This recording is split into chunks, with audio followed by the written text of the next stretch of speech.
Alright everybody, welcome back to another week of Jaygeons and Dragclarks. I am your DM Corey for our Horde of the Dragon Queen campaign. With me today is Hagrid, Leovan, and Crispin.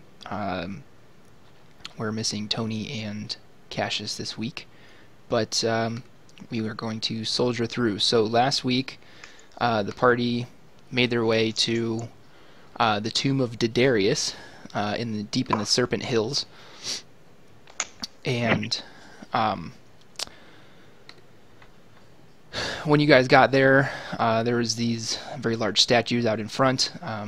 When Cassius approached the statues, their heads seemingly came to life in a way as they turned to look at Cassius and asked the party, long story short, if they seek wisdom or seek intelligence. Cassius answered wisdom, I believe, and the statues. Yes. They said that Diderius shall seek you shall grant you what you seek, but only if you heed him and continue to show proper respect. And then they reverted to their original positions. The party then continued to explore the ruined town outside of the tomb, where you guys were exploring. You saw what looked like some drag marks from a smoldering campfire to a nearby well, and decided that sleeping near that well was a good idea anyway. And you guys were awoke in the middle of the night, except for Crispin, who slept through everything, to 3 trolls attacking you. One of them made their way into the well. He escaped from the fight, and then you guys finished your rest. You woke up the next morning and headed into the tomb, where there was some other things going on, and you guys wound up fighting a mosaic chimera that came out of the mosaic and attacked you guys. So one thing that I want to backtrack on this week, right before we actually dive into things, Hagrid, you had cast Hunter's Mark during the fight with the trolls on one of the trolls, and that troll was the one that escaped into the well, and you could tell via your Hunter's Mark that it had gone to the northern part of the bluffs inside the rock. And then when you guys went into the tomb and you got into the room that you're in right now, the door to the north was the word safe was written above the door, and I neglected to tell you that your Hunter's Mark was telling you that the troll was in that particular direction. However, now that you have fought with the Tile Chimera and you cast Hunter's Mark on it, you no longer have that sense because you lost your Hunter's Mark on the troll. Gotcha. That being said, Crispin, you wake up. As best you can tell from the ruined building that you're in, you have a pretty good view of the sun. It's near noon. You wake up and you see 2 dead trolls in front of you, and your party is nowhere to be seen. And waking up, you said that my hit points on D&D Beyond are accurate, correct? Not anymore. I had not done anything concerning. Okay, good. So I'm feeling not horrible. Right. Yeah. You got the benefits of a long rest, so everything should be good to go. It's been several days several days in game since I actually touched your D&D Beyond sheet, to be honest with you. That's quite all right. Glad you chose your words carefully. Okay, well then, I guess I want to go up and look at the trolls and see if I can get any clue on what I missed, where I think what happened and where people who were with me might have gone. So the troll in front of you, the one that you're closest to now, has the telltale shin slashings of a certain Goliath barbarian, and also some scorch marks on it that look to be from a lightning spell.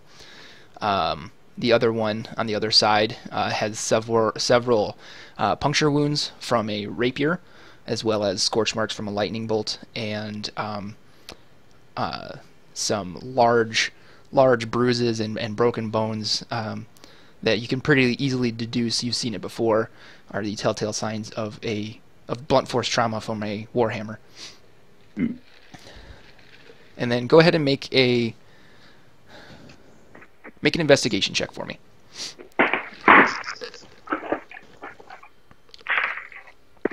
That is a 5 plus whatever, plus 2, 7. So you see a lot of footprints, and they appear to be heading north. But you can't tell like how old they are or how many.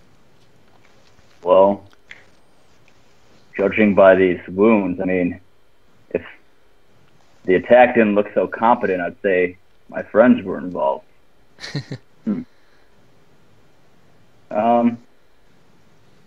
going to pull over the hood of my cloak of elvenkind and follow the footprints. Okay. Go ahead and so you want to try to be stealthy then? Yeah, since I wasn't able to tell if those footprints were in fact my party's, I'm going to be a little stealthy. Yeah. Okay. Go ahead and make a stealth check for me. I think with advantage because of your cloak. 10 and 7, so 10 plus my stealth is 23. Okay, yeah. So you definitely believe yourself to be very well hidden from eyesight. As you leave the building, you see ahead to the north of you those two colossal statues that the party spoke with the day before, and you vaguely recall a ladder going up the bluff into what you guys deduced to be the Tomb of Diderius. Okay. And the footprints lead up to that ladder? There are footprints leading that direction, yes. Can I do another investigation check to see if I think I'm still following the right trail? Sure, yeah. Oh god, this die is getting replaced very quickly. So that is an 8 with my adjustment. So you take a look over the tracks, and you do notice the large heavy footprints of a very tall or very large humanoid creature, and also other heavy footprints that are very small, but equally as heavy, almost as though that person is stomping to try to seem bigger than they are. Oh gosh. Heading up to the ladder. Yep, this seems much more like the group I know and love. I'm gonna go up the ladder. All right. So as you go up the ladder, you see a tomb with gilded carvings and silver censers. But as you kind of walk through this antechamber, you see what now appears to be an illusion sort of fade out in some places, and you see that looters have defaced and ruined the relief carved walls, and the silver censers are long gone.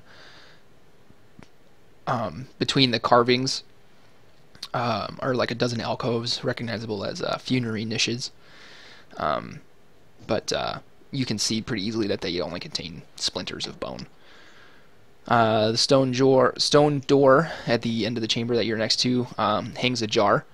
Marks on the door and the frame indicate that it was recently forced open, though you don't see any of the signs of Haggard or Tony forcing things open. Okay. As you peer through the doorway into the next chamber, you see 6 statues throughout the chamber, all of cowled wizards leaning on staffs. Their faces are obscured by deep hoods. The hollows of the hoods' form are particularly dark. Niches between the statues once held what looked like skeletal guards. You can now see more than a dozen, or the bones of more than a dozen humanoids all over the ground. In the back of your head, you hear, "Some secrets are not meant for mortal minds to know. Look away from the darkness in which such knowledge hides." And as you step forward to about there in the chamber, there's a sound of grinding stone as some of the wizard statues turn their cowled heads to follow your movements.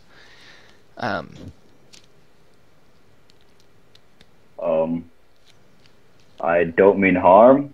I just am looking for my friends. They promised me drugs at the end of this. Remember that. Do you There's look any other bigger plot? I know nothing of it. Do you look into the darkness of the statue's hoods?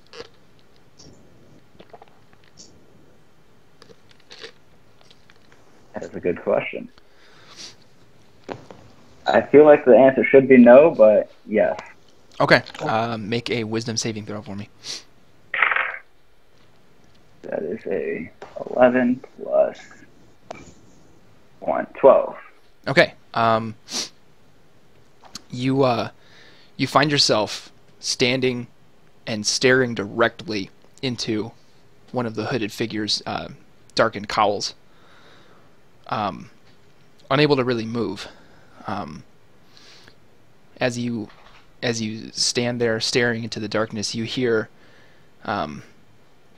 whispers in your ear.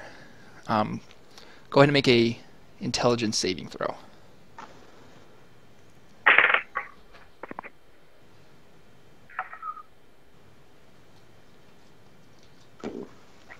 Decent roll, but oh, it's a saving throw. I actually got proficient in that, so that becomes a 15. A 15. You feel as though you understand the world a little more accurately. For the next day, you have advantage on intelligence checks. However, the sort of the magnitude of the secrets that the statues are whispering to you, you feel your grip on reality loosen a bit. And as the statue continues to whisper its secrets, you start to lose the ability to understand what it's saying. You feel your body loosen up, and you actually lose control of your body. Am I going to get stabbed again? Like, lose control, like, go limp, or... like, no, for the next minute, I control your character. Okay. As you are temporarily insane. Oh, no. Temporarily? So you... I think when you look at his character sheet, I think I've been playing that from the beginning. As converge.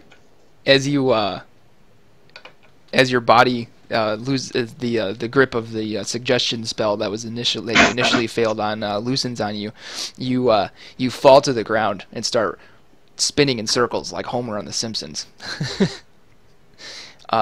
Eventually, your feet are running faster than your shoulder is sliding, and you're tossed over onto your stomach, where you push yourself up and you just take off sprinting, just shouting absolute gibberish and nonsense the entire time as you burst into the chamber. All adventure and no drugs make Kristen go crazy. All adventure and no drugs make Kristen go crazy. You run into the room. You see people in there. And Hagrid and Leovan, you hear the weird noises coming from the chamber that you had just come from, as you're standing around having just defeated this tile chimera, and the floor is littered with mosaic tiles. And sprinting into the room, you see a half-orc in his familiar cloak, but the look in his eyes is absolutely frenzied. You see him run into the room. He stops. He looks around, and he takes off at Cassius. He runs at Cassius and tackles him, and they both go rolling into the wall. Whoops, moved the wrong thing. And you see Cassius actually hits his head pretty hard on the wall and is unconscious. Crispin sits up, looks around again. You see him start sniffing, and then he runs over and he starts pounding on the door in the north. After a few moments of him pounding on the door, Crispin, you feel your senses come back to you, and the pounding starts becoming less and less as you're like, what what am I doing? And Crispin, What is it? You don't have control of your character again. Did he get possessed again? Hey guys, found you. Why do ghosts like you so much? Oh yeah, Crispin, I forgot to tell you. You on the road on the way here to the Tomb of Diderius, you actually you did get possessed by a ghost and stabbed Hagrid several times.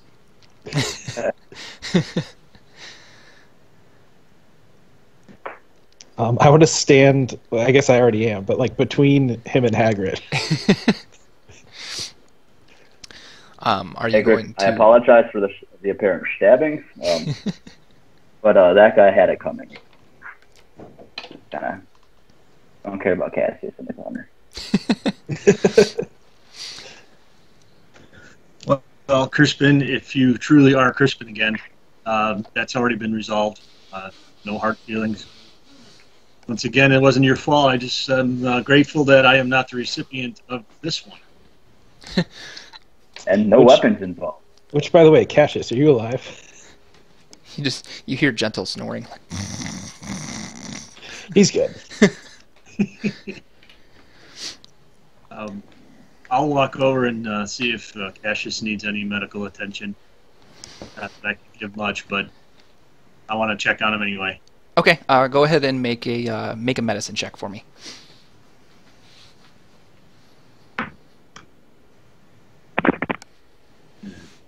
That's only a 10. So as you look at him, you watch him for a little bit. You do things that you've seen clerics do before, like you put your hand on his neck, and you feel his neck. He appears to be breathing normally. It gets a little more ragged as you leave your large hand on his neck, but as you take it away, it becomes normal again. He just he's knocked out, but ultimately stable. And if he's concussed, we can't do anything about that anyway, so. It's true. It's just rest. Rest is the only thing you can do for a concussion. Does this animated tile thing mean they killed a living floor? That thing in the middle. So there was in the room, Crispin, you see, so the door that you were just pounding on above the door is written safe in chalk. There was a beautiful tile mosaic. The opposite, yeah. Oh yeah, that's right. You guys think that because it's marked safe, it's decidedly unsafe. Oh, actually, on that note, can I go back and try to remember from when I was sniffing and then got attracted to it, why I was attracted to it? I was also walking over to the door to try to smell. Make an investigation check with advantage, Crispin. The advantage comes from Leovan also smelling. Alright, that is 16 plus whatever my investigation is. 18. 18. Yep. On the other side of the wall, you smell the faint odor of troll.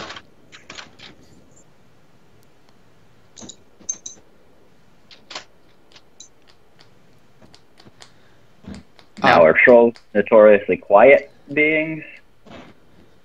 Should we be able to hear them, or do you think it's a dead troll based on the smell? Do you know what dead troll smells like? I mean, I just woke up next to two of them, so yeah. It smells about the same. I mean, the trolls that you woke up next to had only been dead a couple hours. So their smell wouldn't really change much from the fact that trolls already smell pretty bad. Okay. So the smell that you smell, as far as you can tell, it just smells like troll. You don't really hear anything. The doors are they're thick stone doors, so sound doesn't really come through very well.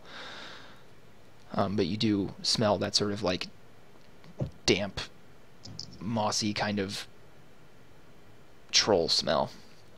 To answer your question, though, about the floor in the room was previously set with a beautiful tile mosaic showing a knight in plate armor, which you can still see on the floor, wielding a glowing sword. There's a chimera-shaped hole in the floor. A chimera-shaped hole in the mosaic, you can see floor underneath. Okay. And again, there's tiles just scattered across the room from the chimera itself. Let's see. Can we deduce that that was Diderius? The knight? Yes. You don't know.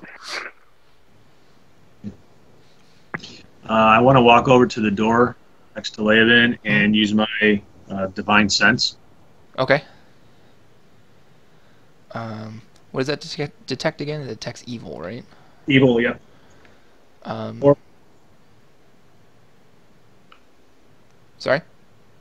evil or good, actually. Evil or good. Do you have to specify like a type of creature you're looking for with that one? I can't remember. It's within a certain range. You don't have to specify, though. Okay. Open to awareness to detect forces. You know the location of any celestial fiend or undead within 60 feet, not behind total cover. Not behind total cover? Yeah. Oh. So I guess the door is total cover, isn't it? Yes, it is. Okay. Then I recant my action. Okay. That's fine. Also in the room, guys, so you see there's the door in front of you that is marked safe. There are some double doors opposite the door you came in from, plated in copper, engraved to depict a group of wizards peering over a pool of water. The oversized figure of a male wizard at the top of the image raises his hands as if summoning a creature from the pool. You do notice that the doors are noticeably bulging from their frame. Also, to the south of this chamber, you see a hallway, and there is a mosaic. Mosaics really kind of cover this entire room, like the mosaic of the knight and the chimera it's large. It encompasses most of the floor. The sun is depicted in the mosaic near the hallway.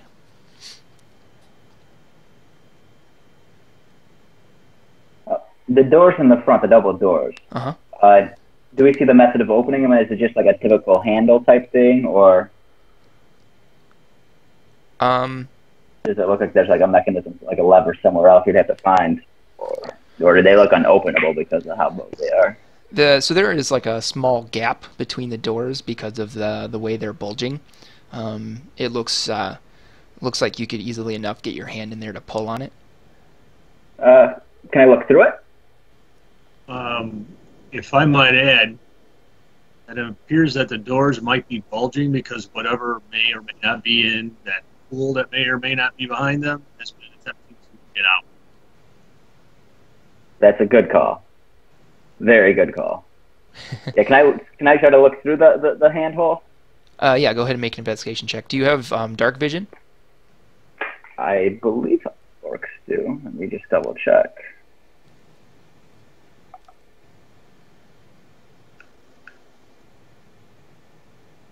Class feature, no. Racial feature, yep, dark vision. Okay, yep, go ahead and make an investigation check then. Just regular though, nothing superior or anything if that's the thing. Oh, fuck me. So that is a 7 adjusted. Pretty dark. Pretty dark in between the doors. Yeah.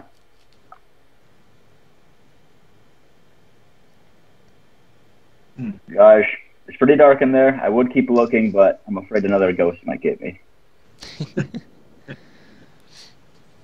As are the rest of us. At least Haggard is. And if Cassius survives. Well, if this door says safe, it may or may not be a trap. The other one, if there's a sun depicted on the floor by it, that may be a type of chamber that it's going to, or it may be out into an area.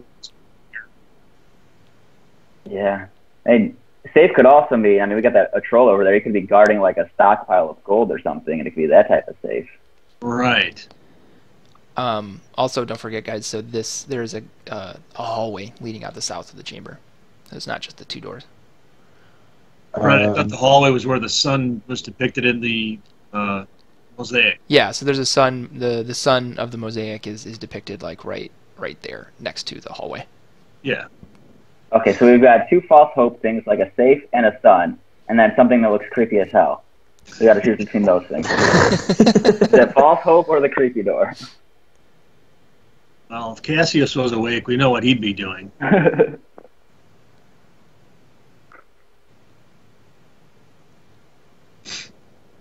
Gosh. I feel like Hager's onto something with the doors being bowed inward. And I would like something in there. I would like to stay away from the troll smell.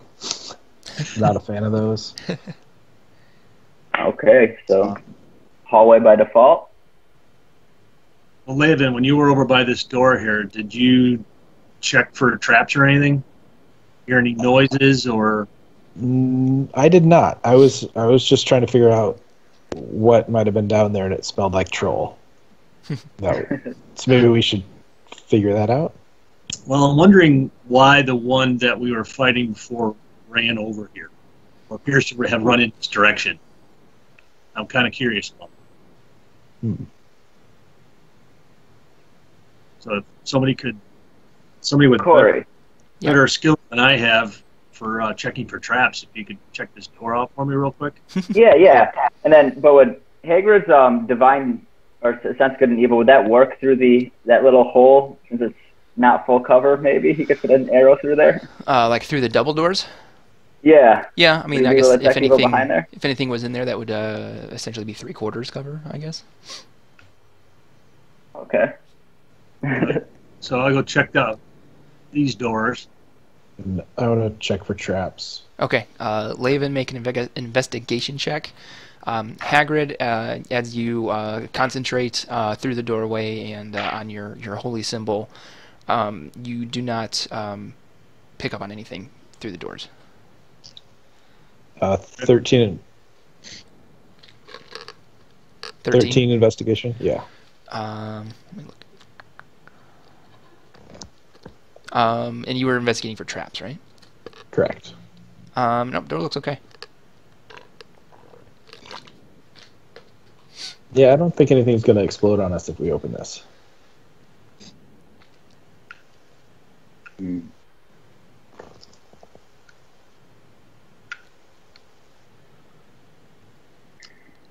Well, I didn't sense anything basically behind these double doors right now. It could be safe to open them.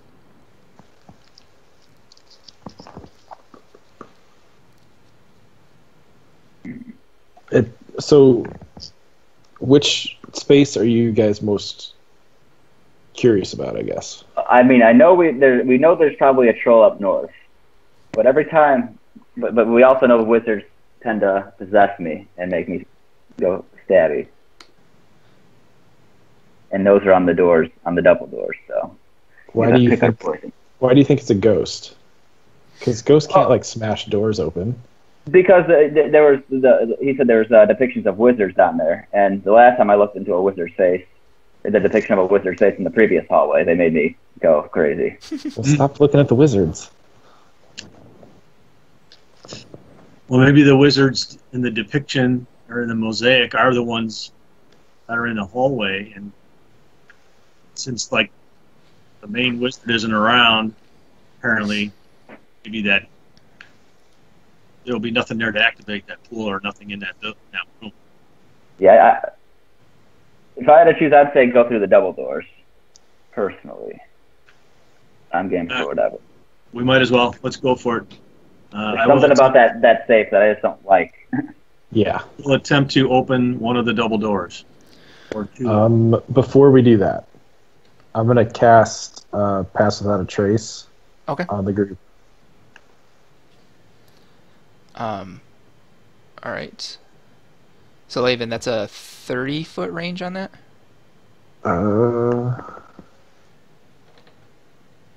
Because like you don't get to like pick a creature and then it stays. Each creature within 30 feet of me, including me. Okay. So you guys can see, Laven has an aura around him. So as long as you guys stay inside that yellow, you're good. In case you guys forget, the green aura around Hagrid is his aura of protection. Serves as a reminder to both me and Hagrid that that exists, and also is just a visual representation for you guys, so you remember that. Anyway, Hagrid, you pull on the doors. And it's also an aura of courage too. Yes. So Hagrid, you pull on the door, and as you pull on the door, it comes open easily enough. It actually breaks off of its hinges, but as you do so, there's a loud rumbling, and I need Crispin, Hagrid, Leovan to make a dexterity saving throw. Oh yeah. Good roll. Dex. Why do I can't find Dex? There we go. Okay. 23. 21. 13 plus 9 is a 22. 22? Yep. Okay. But I also have evasion too. Right. So I take no damage if I succeed. Yes. So, Crispin, you're actually able to move your hulking thieving form out of the way in time to avoid the rubble as it falls from the ceiling and the walls of that chamber. Hagrid and Leovan, you guys are also able to get out of the way before you're buried by the rubble, but you do take 14 bludgeoning damage during that time. Cassius, however, is buried in the rubble. Oh, good. He already had a concussion, so you can't get like a double concussion, right? Oh, if Flintstone taught me anything, it's actually if you hit him again, it cures him. I think we just made him better. That's right. We will beat him back to health. Tony chimes in. He's like, I mean, if we leave him here now buried, he's at least safer than if he was just passed out in the open, right? That sounds like exactly something Pope would say. I don't know that makes sense, but I'll let it go. I will come over here and attempt to start clearing the rubble away from the doctor. Okay. Go ahead and make a strength check. 16. 16. Okay. So it takes like 25-30 minutes for you to clear the rubble out. There are some rather large chunks of ceiling and wall in the way there, but you are able to clear the rubble out around Cassius enough to pull him out from the pile. He is still unconscious. He looks like he took, he's got some cuts and some bruising, like some swelling starting to form on his body, but he looks relatively okay.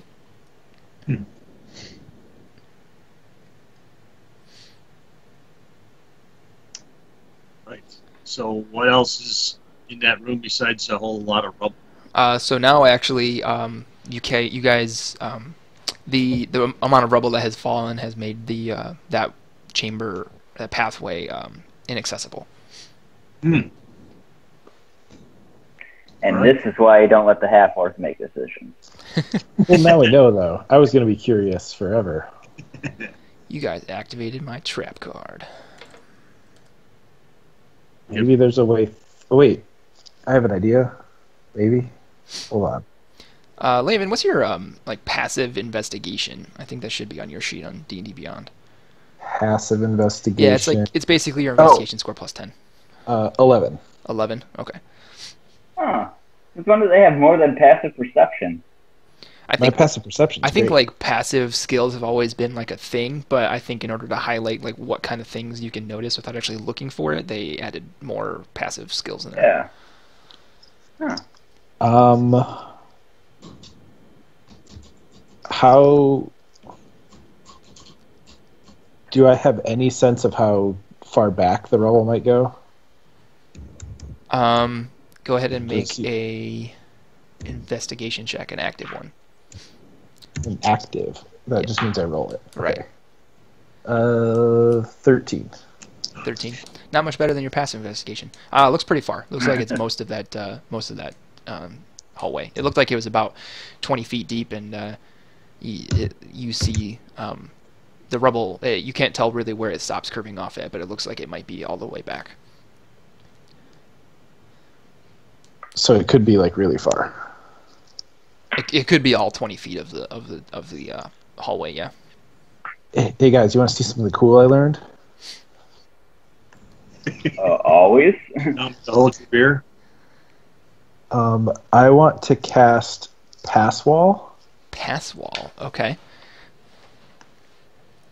It is a 5th level spell. Interesting. Let me look this up really quick. I've never heard of that spell before. So it is a game-breaking spell, and Corey is screwed.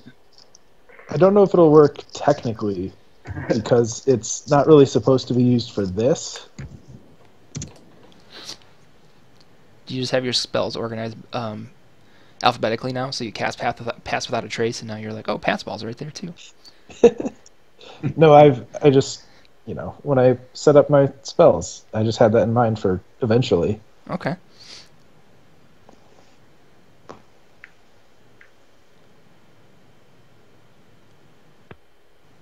Oh, actually that would work. Specifically because it says the passage creates no instability in a structure surrounding it. So I guess if it was going through rubble, the rubble would not become unstable from the 5x8, 20-foot deep passage that you've made. So I was hoping. Okay. So yeah, now there's a passage, and you can actually see. Do you have a produce flame up for like a light or anything like that? I know you have dark vision, but I didn't yet, but I can do that. Okay, so as you produce a flame so that you can see well through the tunnel, you do see copper and brass doors on the other side. You want to check out those doors? Yeah, Crispin, what do we want to do with those doors?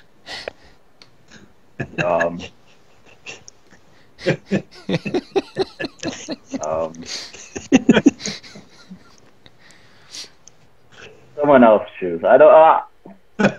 I'll gladly be the one that opens the door. I just don't want to be the one that makes the choice. Is there anything on the doors? Like, do these have any engravings or something? Yeah, what do we see, DM? Let's see.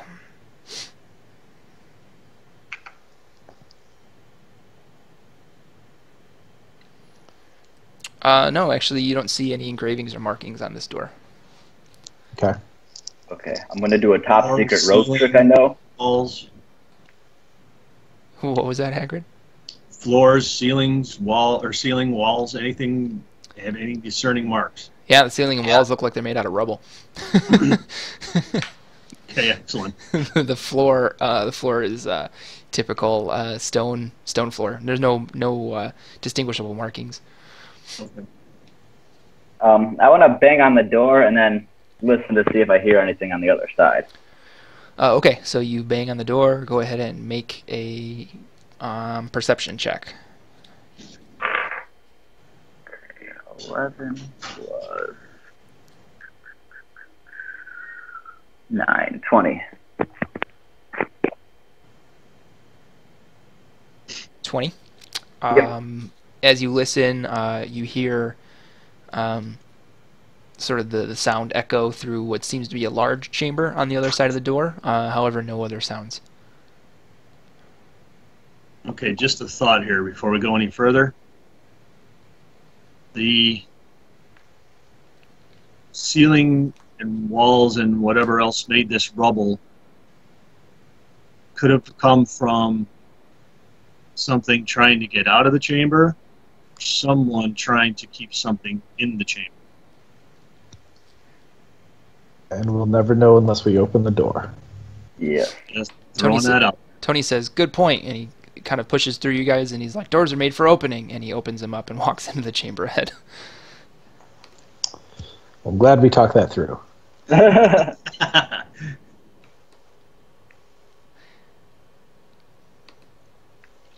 do a pretty good Tony, don't I? All right. Decision. Step through with them.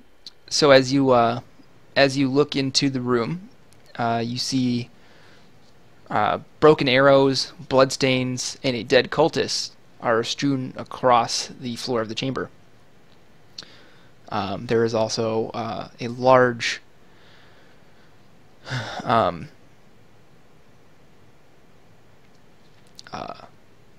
what looks like it was previously a pool of water. However, it is empty. How deep is it? Like a well, or just like a...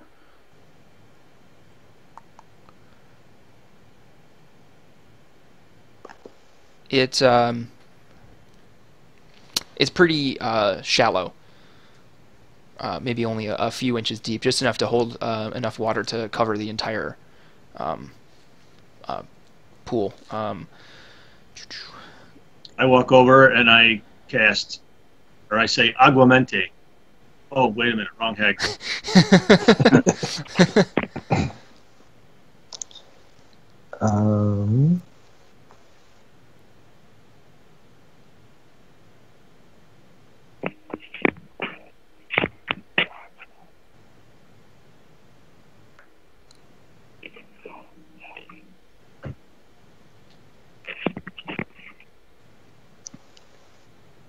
So there's only dead cultists. There's nothing else, like people-wise. So there is a single dead cultist, some bloodstains and broken arrows around the floor. Other than an empty pool, no, there's nothing else in this room. How about the doors to the south and to the east? What do they look like? They look like standard stone doors. They're not ornamental. It looks like the sort of ornamental doors were like the brass copper ones, and the one that you pulled open that broke was the most ornamental of them. It appears as though this chamber is used for a ceremony of some sort. Okay.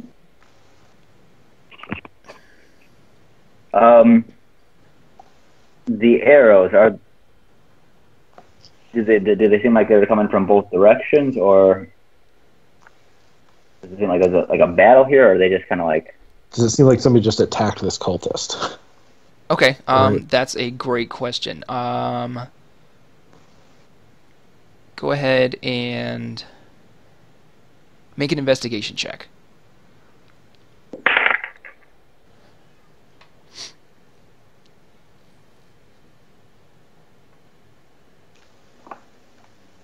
That is a 14. 14. Okay, so you can see, Crispin, that it looks like the arrows were shot from this set of double doors across the way from that direction. The arrows are carved of stone, and the heads are in the shape of fangs, with set in there as a symbol of a cobra with a crown above it. Go ahead and make a religion check. I'm going to call over Haggard first and see if he recognizes them. Okay. Haggard, why don't you make a religion check with... I know I have no clue what the hell those are. Make a religion check for me. 14. 14. You do not recognize the symbol other than it's a cobra with a crown above it. You don't recall any religious significance to it. Sorry, guys. Not familiar with this one at all. Laven, did you say you were checking out the body, or like you were looking at the cultist to see what killed him? Or trying to see like if it was just an attack on this guy, or if there was a bigger fight here. Okay.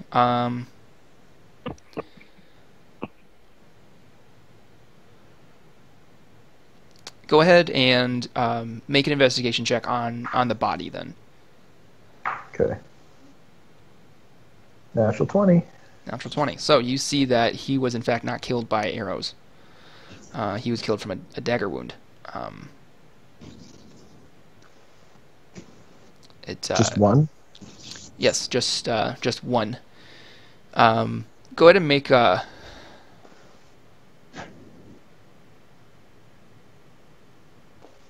Arcana or History check.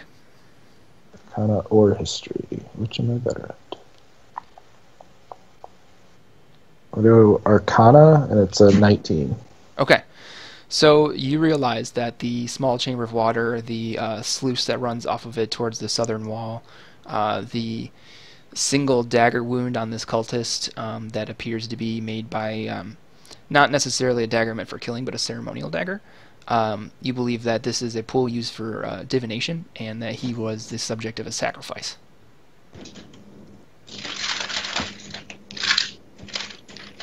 Are we in the Temple of Doom?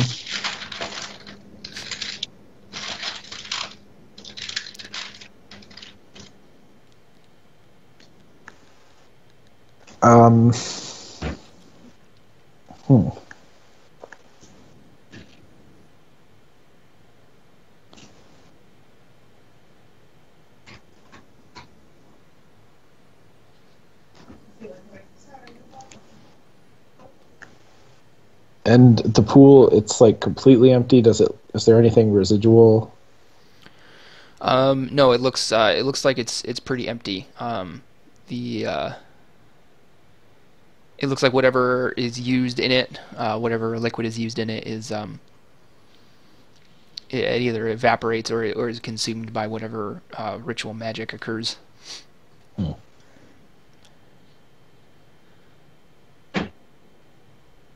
You do know based on the orientation that the sluice runs towards the room that you found the troll in. Go ahead and make a history check for me. Not history, sorry, intelligence. It's a 4. All right, yep, it goes towards the room that you smelled the troll in, and that's about all you can glean from that.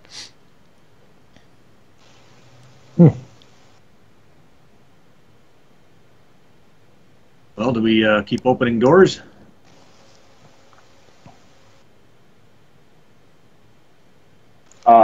First, I want to see. You said the stone arrows came from the door direction. Do I think they came from the door as part of a trap mechanism? Go ahead and make an investigation check. Good idea. That is a 17. I think it's a +2 still. Yeah, 19. As you look on the door, it does not look as though it has any like arrow slits or traps that you recognize on there. Okay. I will slowly turn the handle. Okay. Or whatever mechanism is keeping it closed. Okay. As you, how are you opening the door? Like quietly, slowly. Very slowly, because I still think that the arrows came from over there. Okay. I'm just a little unweary about that. Like either they came from a trap or from someone behind the door, and either way, I want to open it quietly and slowly. Okay. As you open the door slowly, as the crack in the door opens, a beam of light, actual like there is some sort of light source on the other side of this door. So as you open the door, more of the room that you're in gets bathed in more and more light. As you look into the chamber, you see a massive stone sarcophagus sitting atop a stepped stone dais at the center. The walls are decorated with life-size frescoes showing the lost gods of Netheril and Anaria. You immediately get the sense that it would be disrespectful to disturb anything in here, and that everything should remain as it is. This looks to be the final resting place of Diderius, as this is his tomb. It's a 20-foot high chamber lit by braziers imbued with continual flame. What was our goal in this tomb again? So you guys are here looking for Varram the White, one of the worm speakers of the Cult of the Dragon, okay. Yep. who came here looking for the dragon mask that was reportedly lost by him. Okay. Everybody make an intelligence check for me.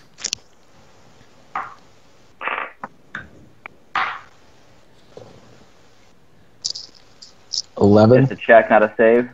Correct. Then it's a 7. Leovan, you know based on how much essentially how much more magic you know than anyone in the party. Divination magic would be pretty handy in finding something you lost.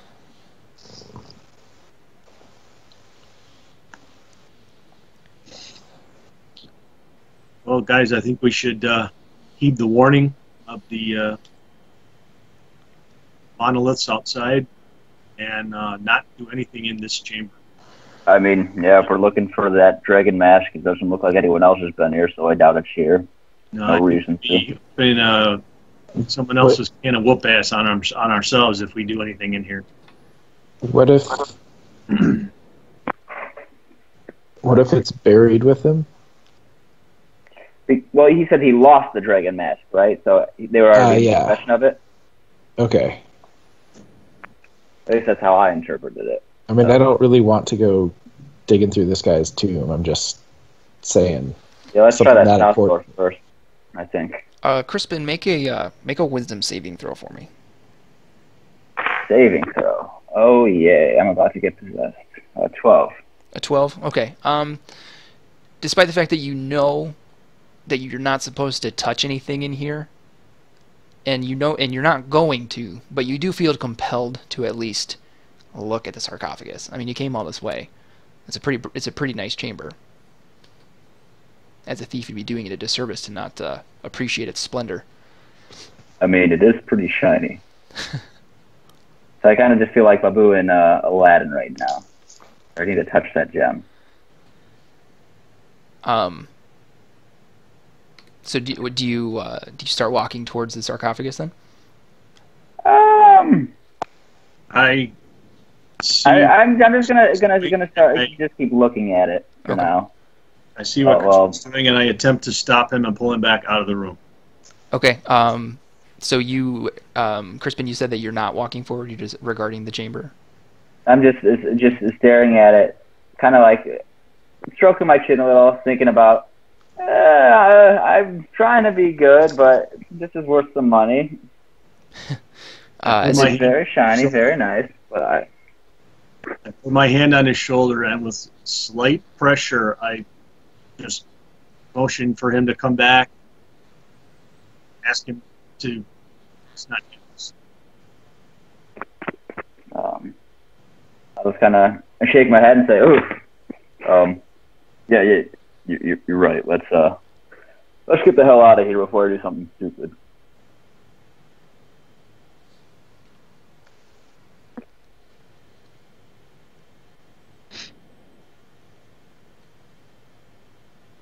Do we get any description on the south door? Just a stone door. Is that the one where the sluice was running to? Or am I understanding? No. So the sluice ran from the west side of the pool towards the western wall, in the direction of the chamber that the troll was smelt in.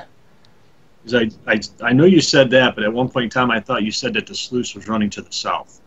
Sorry, I might have been reading out loud. This map is actually oriented to where north is to the right.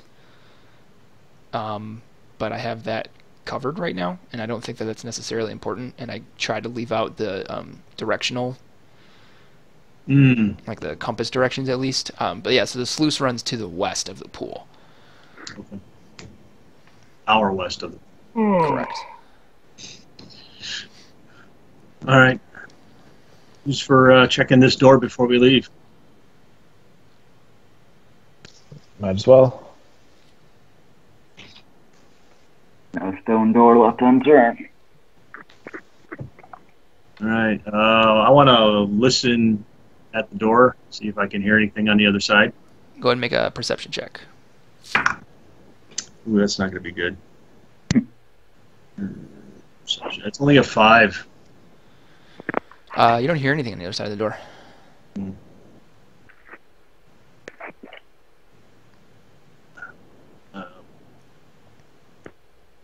Would someone like to check for traps?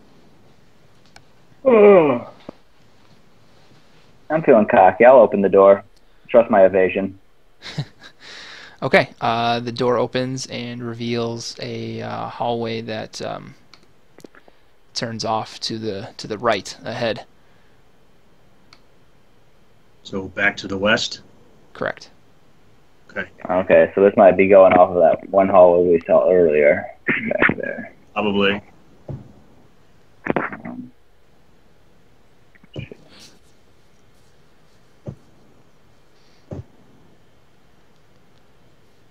Those trolls that they fought earlier, do we get any sense that they were with the Dragon Cult? Sorry, what'd you say? The trolls? The trolls.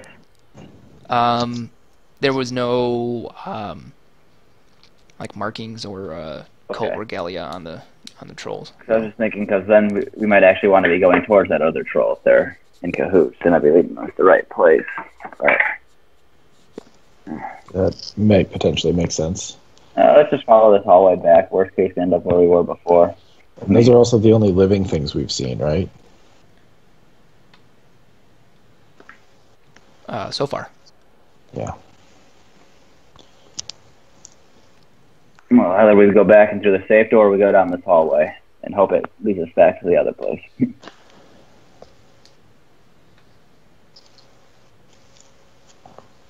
I mean, I'm always going to be curious what's down a hallway. I agree. Let's start going. Okay, so you get to the end of the chamber, the end of the hallway, and around the right-hand curve, turn, and there's another door there. Is it, like, cracked open? No. It's on an angle. It's on an angle, okay. Check for traps? Yeah, angle door, you check for traps. Make an investigation check. 18. You do not notice any traps or mechanisms on the door other than your typical hinges.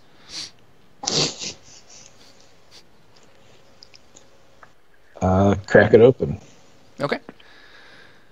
As you look inside, there are five humanoid figures seated at a marble table. Upon closer inspection, they appear to be bearded devils. Devils? Devils. Bearded devils. Bearded devils. Uh... That troll suddenly sounded not too bad. Oh, sorry. I should probably show you the room.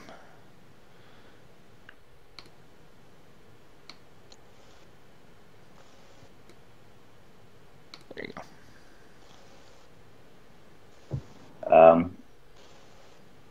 Can we see any what the devils are wearing? Do they seem to be wearing anything that would seem to align them with the cult?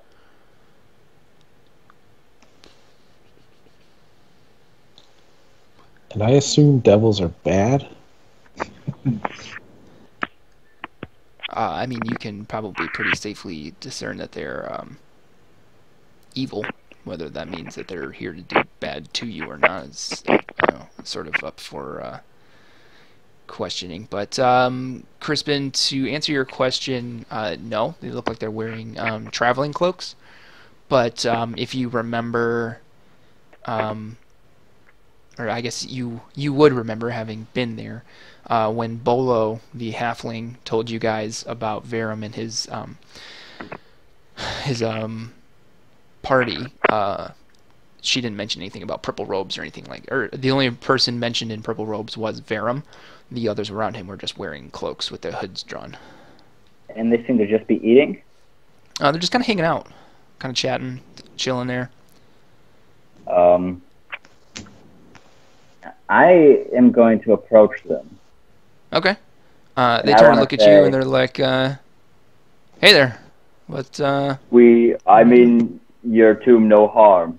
I mean not to disturb it. But there's someone here who does. You're trying to stop him. Have you seen anyone else here besides us? They look at each other and they laugh. They're one of the ones in the back. He says, besides me. Our besides tomb. me. I'm gonna not give that I'm with people. What do you mean our tomb?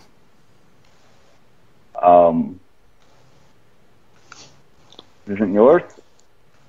No, this is some old dude's tomb. This isn't. We don't live here. We were told to wait here. By whom? We're with Varram. He told us to wait here. He also said there was some pretty sweet treasure down these stairs. He mentioned motions to the back of the room. Varram's been gone for a while, but we don't really know what happened to him. Like I said, we were told to stay here. Yeah, he told us the same thing. There's something about giving us a bunch of gold too. He's kind of bullshit check. Though. I think he's okay. That is a 12 plus minus 1. That is 11. They kind of look at each other and they look back at you. And I don't remember you traveling here with us. Really? I'm a freaking half-orc. How'd you miss me? Yeah, that's what we were thinking. Who are you really?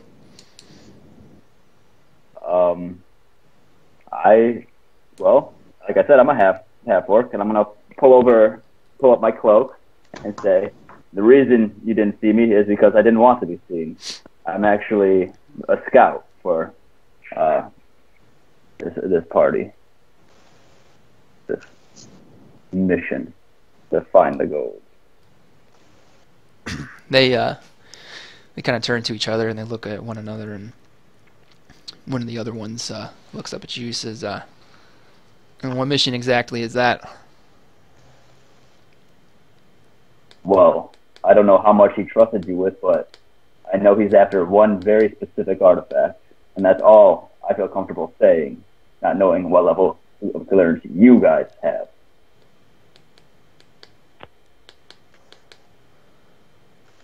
Well, it seems you know a little bit, but maybe not as much as us. Maybe if you were willing to grease our palms a little bit, our tongues might find themselves loose. I start looking through my packet, or my backpack. Sorry guys, I don't have any grease. I've got 5 gold. Would that do? They look at each other and say, all right, you're real cute. Are you here with somebody who actually understands how these things are done? Yes, I'm here with your boss. No. He is the one that handles all the smart stuff. You clearly did not make it here yourself, because no, you would not survive. So how did you manage to stay hidden from us the whole time, if you did, and manage not to get yourself killed at the same time? The thing about that is, then I stab this guy with my dagger. Okay. I guess anybody who wants to participate in this fight, roll initiative. Well, I feel I have to. So I was just holding my blade until Crispin was.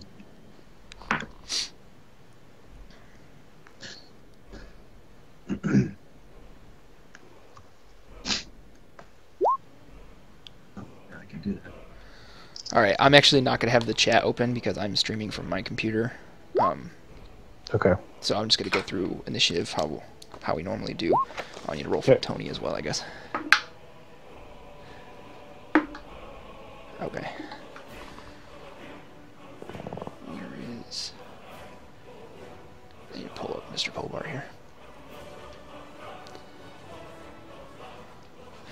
Alright, 20 to 25. 21.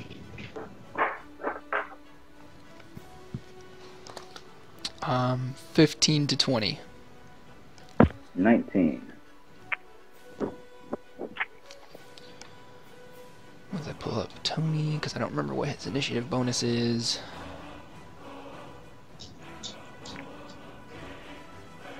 Plus 4, so he got an 18.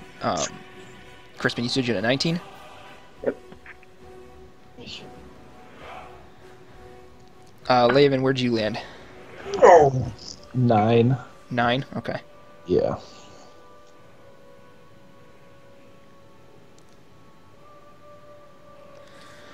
Okay. So Crispin is going to be participating in a surprise round. and then we'll go to the top of the initiative order after that. So Crispin, go ahead and make your attack with your dagger. All right. That is a 18 plus 10 is a 28 to hit. 28 will hit. And then that is 9 damage. Okay. Then I'll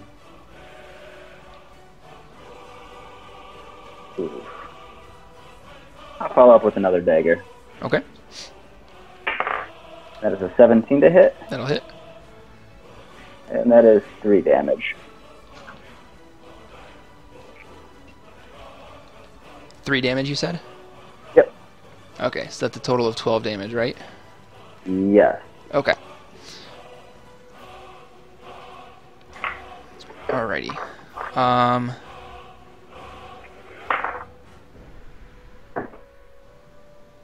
Okay. Interesting. Alright,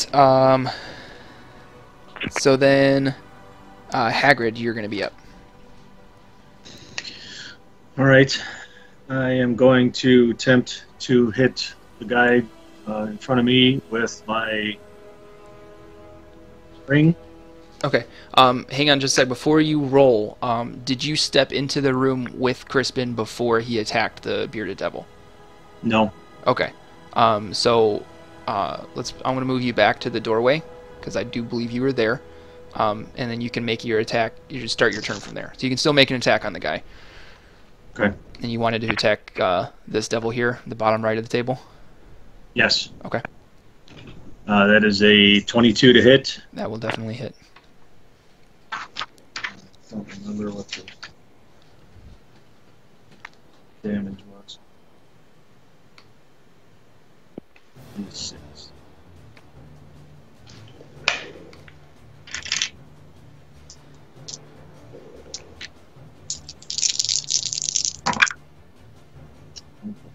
Seven radiant damage. Okay. Let me look to see if they're... Okay. I just want to see, because they're devils, I wasn't sure if it was going to do like some sort of bonus thing to them, but it doesn't.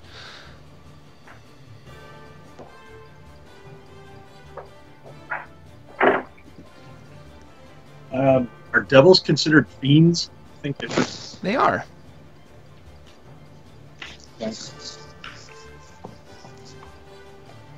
Then I am going to,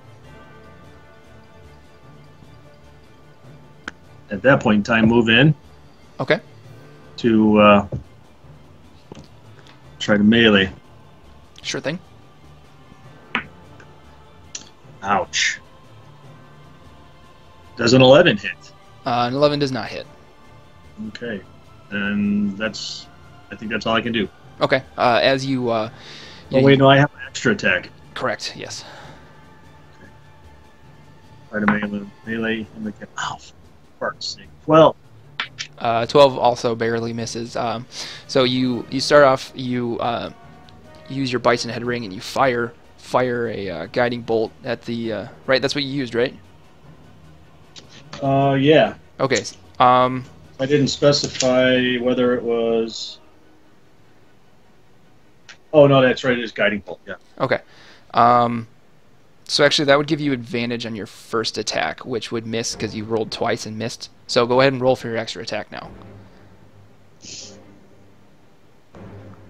Okay. Straight up, though. Straight up meaning... Just one roll. You don't have advantage because of the guiding bolt anymore. Okay. That's an 18. That will hit.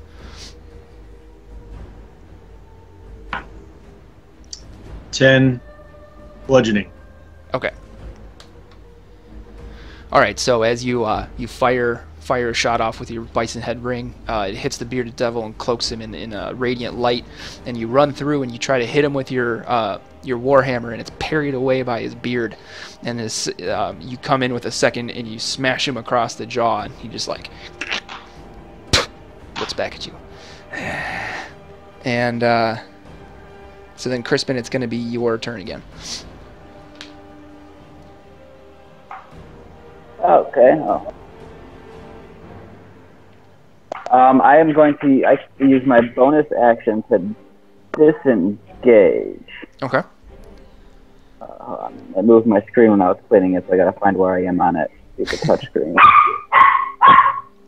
And dog. You tell him.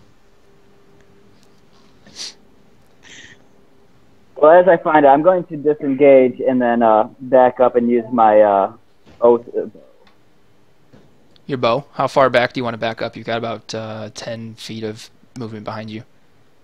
I'm going to use all of it. Okay. Okay, it's on the hallway.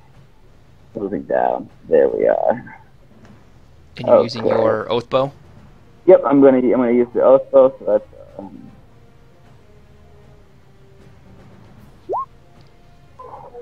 19 plus 5, so that's a 24 to hit.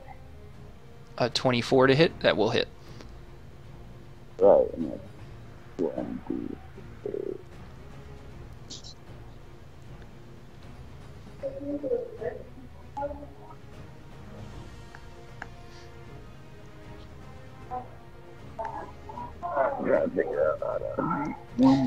No problem.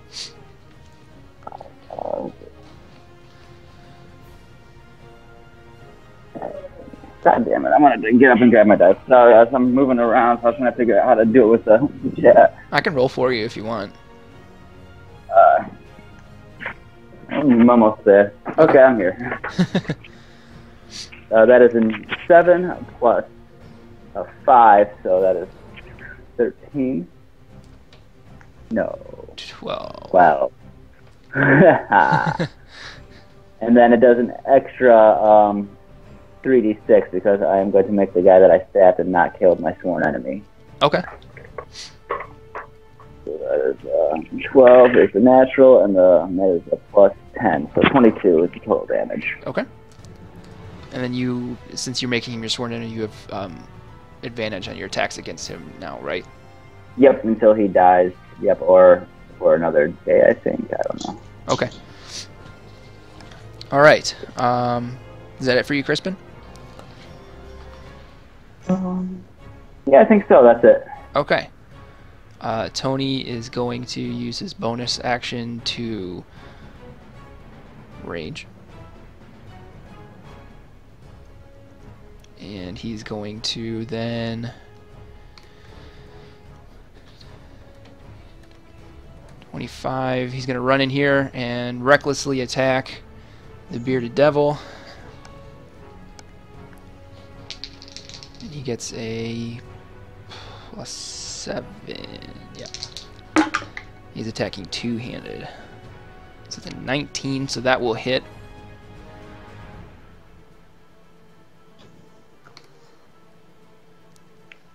So that's 1d10, and it's going to be +6 because it's +3 from the sword and +3 from raging. So that's 8 damage. Right? Yeah. And then he's going to use his extra attack and recklessly attack again for another hit. And that one's going to be 11 damage.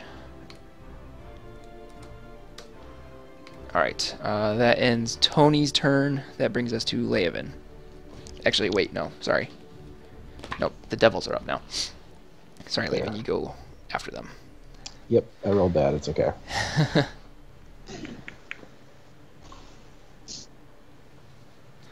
Alright.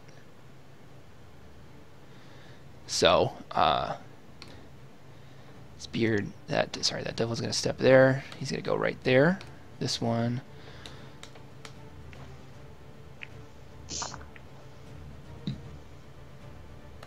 Gonna go there. This guy is gonna step there. This one is there. So let's see here. There's gonna be 2 multi-attacks towards Crispin. 1. Okay, yeah. Actually, sorry, those guys have to do just a little bit more for that. It's okay. I had extra movement speed. I just Forgot to double check both things because they have a glaive, which has a reach of 10 feet versus 5, but their other part of their multi-attack is a 5-foot thing. All right, so starting against Crispin.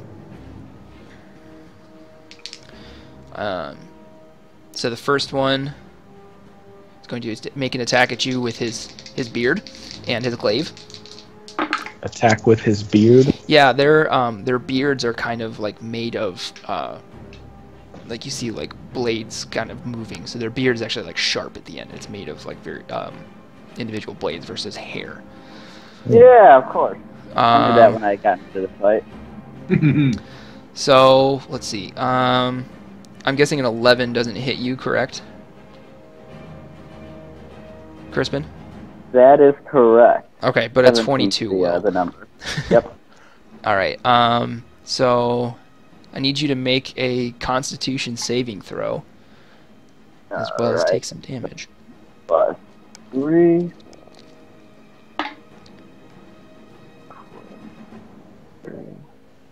12. 12? Yep. Okay, so as the beard stabs you, this is just a weird thing to say. As the beard stabs you, you feel a poison start to course through your veins, but you're able to resist its effect. You do take 4 piercing damage though. And then the other devil's going to attack you as well. Both of those are going to miss. The one devil is going to make a beard attack at Tony and a glaive attack at Hagrid. So against Tony, he's got advantage. That's going to hit with the beard, so Tony needs to make a Constitution saving throw. Which he does not have advantage on. I'm going to have to change my tactic. Let's see. But he does have a +7. Oh, he just barely fails. So Tony is hit by the beard and becomes poisoned, and also is going to take shit. Just smash my thumb on the table. He's going to take 5, so 2 piercing damage because he is raging. And then Hagrid, the other one's going to make a glaive attack that one's going to make a glaive attack against you. It's a 15 that misses. The next one to the south of the one that you attacked first, Hagrid, is going to make 2 attacks on you. Both of those miss, and the other one to the south is going to make 2 attacks on you. And both of those miss because your AC is so damn high. Don't know what DM allowed you to do that, I swear. That then brings us to Laven. I'm going to cast Stone Skin on myself. Okay. Because these guys seem scary. What does Stone Skin do again? It gives me resistance to non-magical bludgeoning, piercing, and slashing damage. Okay. And then I am going to... What's the best way to do this? Hey, DM, sorry to interrupt you, Layman, but were you giving Tony advantages against the saving throws because of my aura of protection? No, I forgot. What, he has advantage on the saving throw? Yeah, it is. I think it adds like adds 4 or 5. It adds a certain number, I think, automatically based on his level. It's a +4. It's a plus my charisma modifier. Oh, okay. So then he is not poisoned.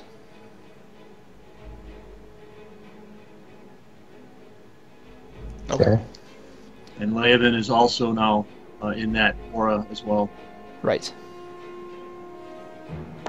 Shit. I just realized if I don't keep using my bow and arrow, I have disadvantage on every attack. And we're in a small room. Maybe not the best move. I'm going to then throw an ice knife at this guy, and I realize there's going to be splash damage. Okay. So you have to make a spell attack for that one, correct? Yep, that is a 27. That'll hit. Thought so. Gotta find this dice. That is 8 piercing. Okay. And And then Dex saving throw for everybody within 5 feet. Yes. So Hagrid, I need you to make a dexterity saving throw. Tony's going to make a dexterity saving throw. He's got advantage on it as well as Hagrid's bonus. I rolled great, so please miss. Yeah, Tony got 17 plus 4 plus 4. So yeah, he's good. He's safe. Hagrid, how'd you do? I only got a 9. Oh wait, I didn't add a modifier. I just added my. So that's like an 11. Okay. You failed. And let's see. Then the bearded devils. They have advantage.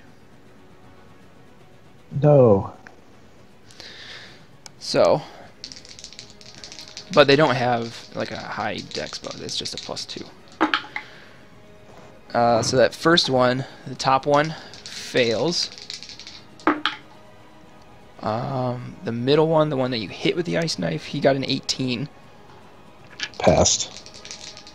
And then the one to the furthest south rolled a natural 19, so you got a 21. Okay, well, 12 cold damage to the fails. Okay, and if they succeed, they don't take any damage, correct? Oh, wait, I get to roll one more, actually. Oof. 14 cold damage. Sorry. To those because who of my failed, stone. Yeah, to those that failed. Okay. If you pass, it's nothing. Alright, and then Hagrid, you take 14 cold damage. Yep, I already did it. Okay. Sorry. Okay, anything else, Laven? I'm done. You're done. Okay. That brings us to Swaggy Hagrid. Alright, for my bonus action, I would like to cast Hold Person Okay. on this devil. The one in the middle? One right, yeah, the one in the middle. Okay. Front. What kind of saving throw is that? A wisdom saving throw, I think. Okay. Yes, wisdom saving throw. Wisdom saving throw. Alright. Alright, he rolled a adjusted 20. Okay. Well, he's not held then. Sorry. And then I am going to attempt to melee Okay. on that same one. Okay. That is an adjusted 20. Dirty 20 definitely hits.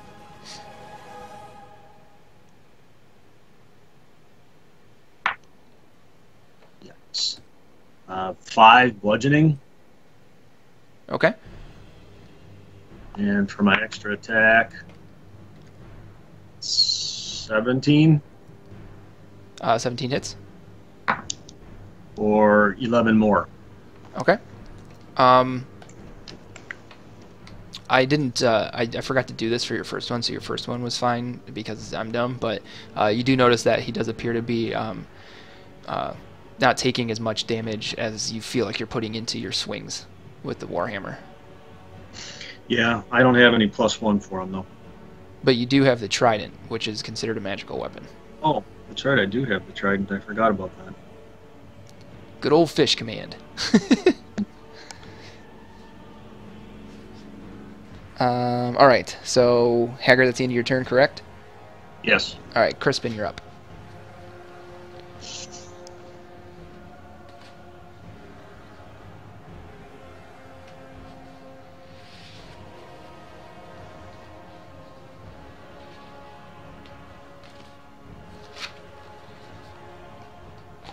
Crispin?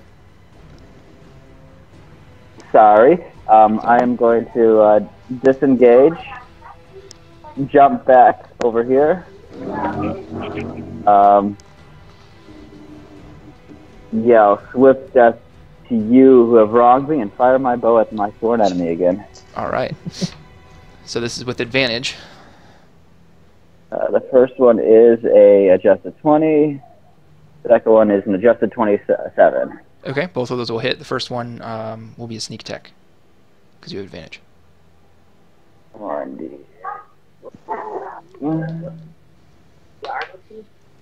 I think you put this right there. The whole time. Alright, base damage is 11.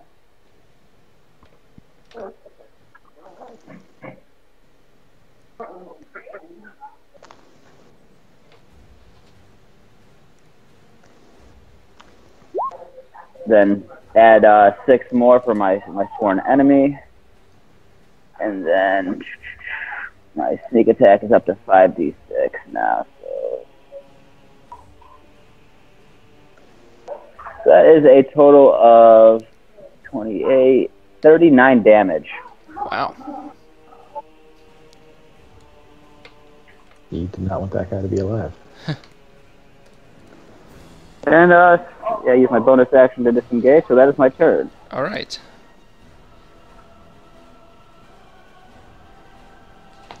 All right. Is my sworn enemy still standing?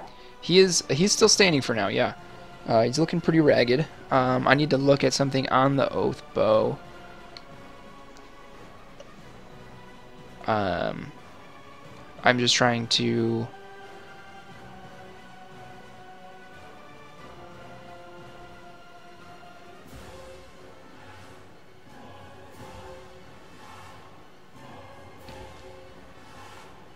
Okay. Alright, I just wanted to... I was trying to figure out if it was... but it is considered magical. It is a magical weapon.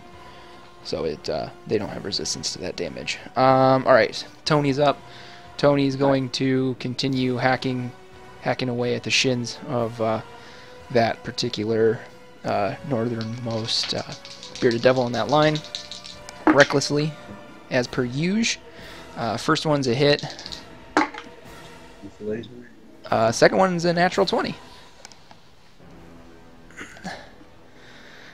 Alright.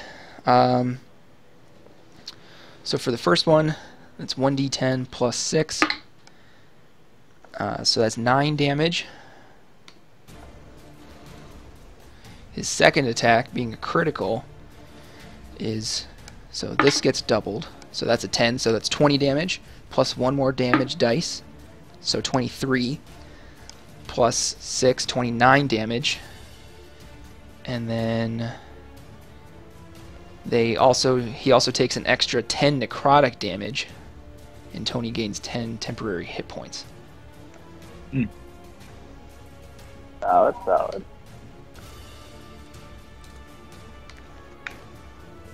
So he actually kills that devil. Nice. Kills the bejesus out of him. That was a shitload of damage. Also, I learned this week how criticals work for barbarians, which I didn't know last time around. Because barbarians have something called brutal critical, which allows them to roll an additional damage dice. So basically, you roll the first one, double it, and then the second one is just additional damage. That one doesn't get doubled. Okay. So then the devils are up. This one's going to wheel around here. He's going to step there. Crispy's going to make 2 attacks on you. With his beard. And with his glaive. Still so fucking weird. Let's see, that's a dirty 20 and a dirty 21. Both will hit. Alright, I need you to make another Constitution saving throw. You have a +4 to this.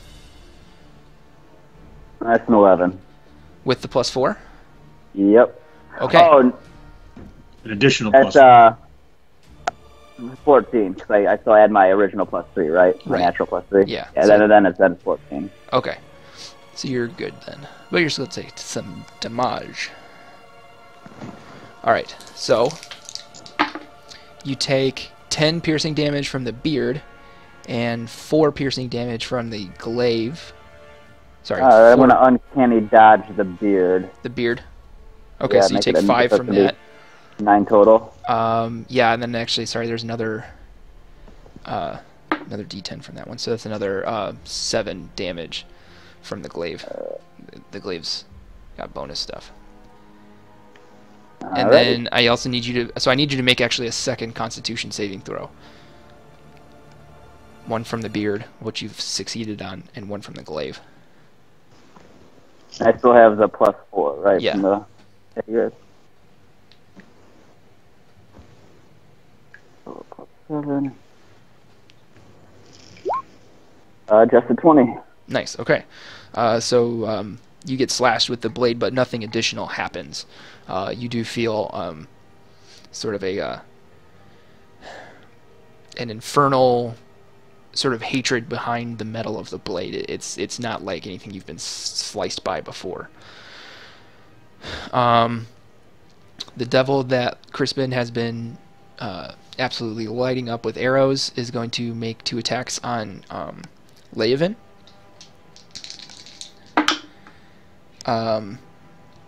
Does an 18 hit you, Leovan? Probably.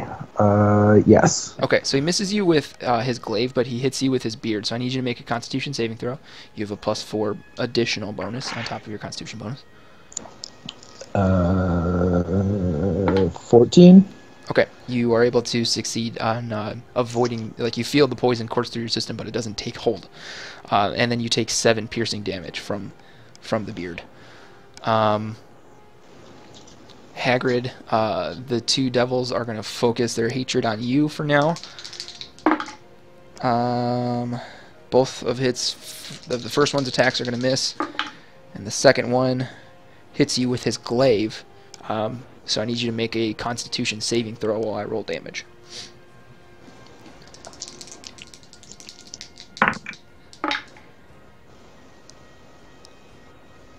15. 15. Okay, so you feel the glaive slash through part of the leather that's underneath your armor. It hits. Hi, babe.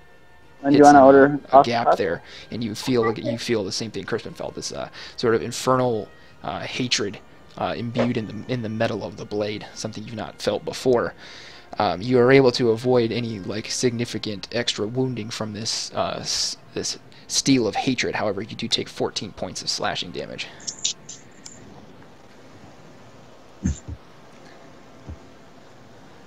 And then Laven, it's your turn. Okay.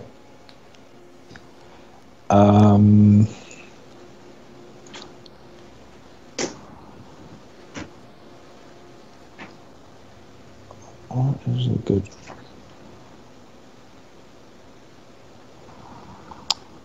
I'm going to cast Shillelagh on my staff. Okay. And then take a whack at this guy. Okay. 24 to hit. That'll hit. And I get to roll this. 13 bludgeoning. Okay. You actually knock him out. Nice. So you crack him across the head with your staff. Are you using the staff of the adder, by any chance? I had forgotten about that. Because I remember, so you are using the staff of the adder to make your attacks, because I remember you, actually from back during podcast editing, you did druid craft the Sparkstone from your old quarterstaff into that one. Yep. And, I have that in my inventory too. Okay. Yep. So that's, you knock him out. You crack him across the head with the staff of the adder, like with the snake's head on the end of the staff, kind of like Jafar's staff, and he spins to the side and falls on his face, and you see his beard like dig into the floor as he falls. Laven, that's everything for your turn, correct? Yes. All right, Hagrid, you're up again.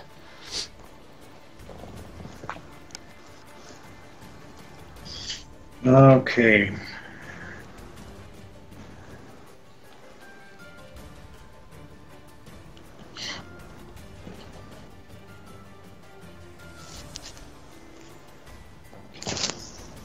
Oh, I'm really torn here.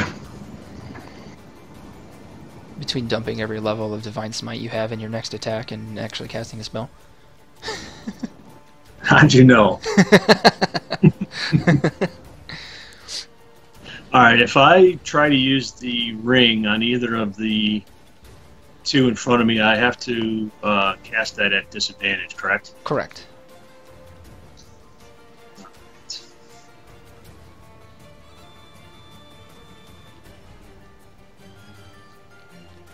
I'm going to try it anyway. Okay, which one? On the one in front of me. Okay, and how many charges are you putting into it? Just one? Yes. Okay. Does a 14 hit? Yes, a 14 does hit. Excellent.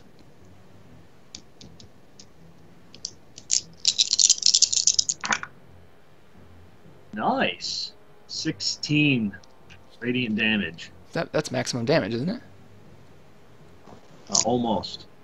Isn't guiding bolt 2d10? Or I mean 2d8? No, it's 46. Oh, 46. Okay, my bad. Okay. 2/3 maximum. All right, and for your action, now the one in front of you is glowing. That seems natural.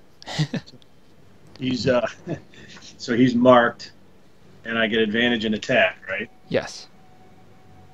Okay. Then I'm going to melee the one in front of me. Wow, I don't even need to add modifiers for that one. But for the sake of the stream, 6. That definitely hits. All right, and I'm going to use Divine Smite at the 2nd level.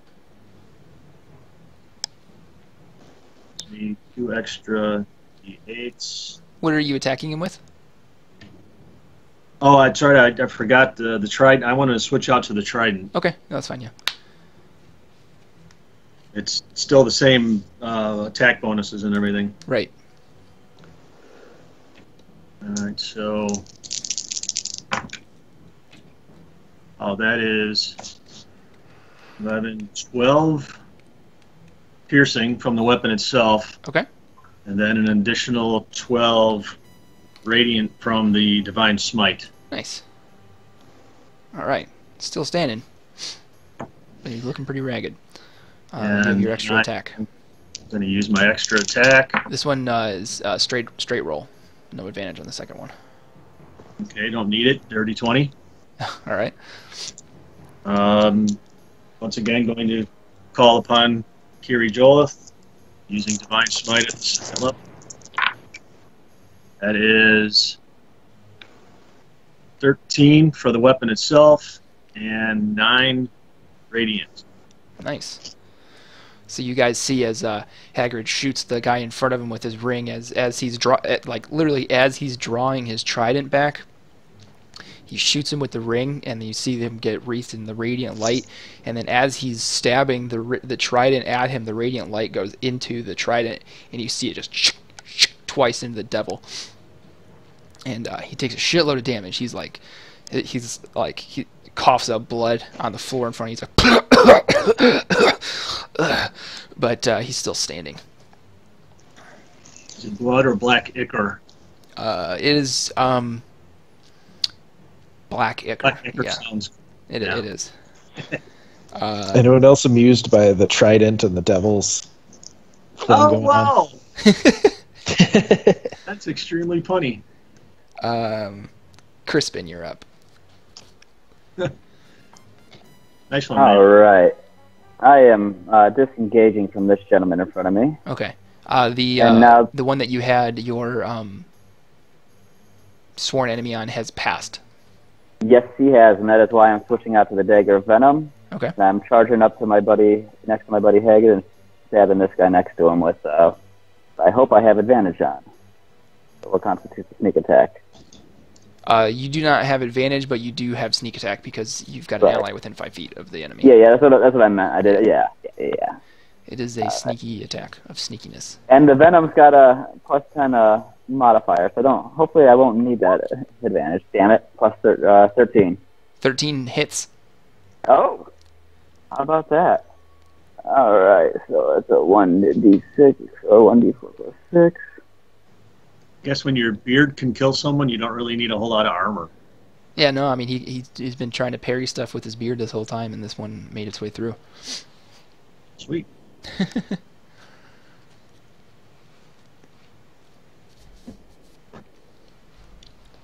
I'm going to activate the Venom too, because fuck these guys. And then my sneak attack is... Oops. That is a total of 31 damage. Okay, and how much was from the poison damage? 7 was of poison damage. Okay, sorry, what was the 24 total? regular, 7 poison. 24 regular? Yep. Okay. So as you activate the venom on your dagger venom, you stab at this bearded devil, and the blade meets little resistance as you push it in, and you see the typical sort of black spider-like varicose traveling of the venom. And usually you see it go up and like through the neck, and you can see the poison taking hold. But on this one, the poison makes its way an inch or two away from the blade and then just dissipates.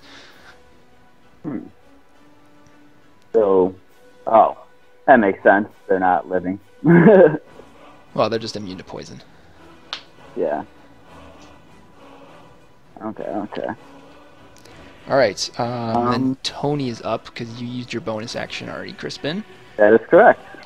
Tony's going to stand on the corpse of the one in front of Leovan to get a better reach on the one that he's been attacking, or the one that he's going to attack now. Recklessly is going to help Haggard out here. That is going to hit with an 18 plus 7, so that's D10 plus 6, so it's 14 damage. And because he's standing on the other one, he's able to slice through that one. One of the arms falls off, and the blade goes like halfway through the torso, and Tony pulls it out, and he just kind of like falls in half from the trident stab wounds. Tony then jumps from one bearded devil to the other one to attack the third bearded devil. I love getting assists. And like Tony Steve loves Larmer. stealing kills. That is his thing. I'm like the Steve Larmer of the party here. You are.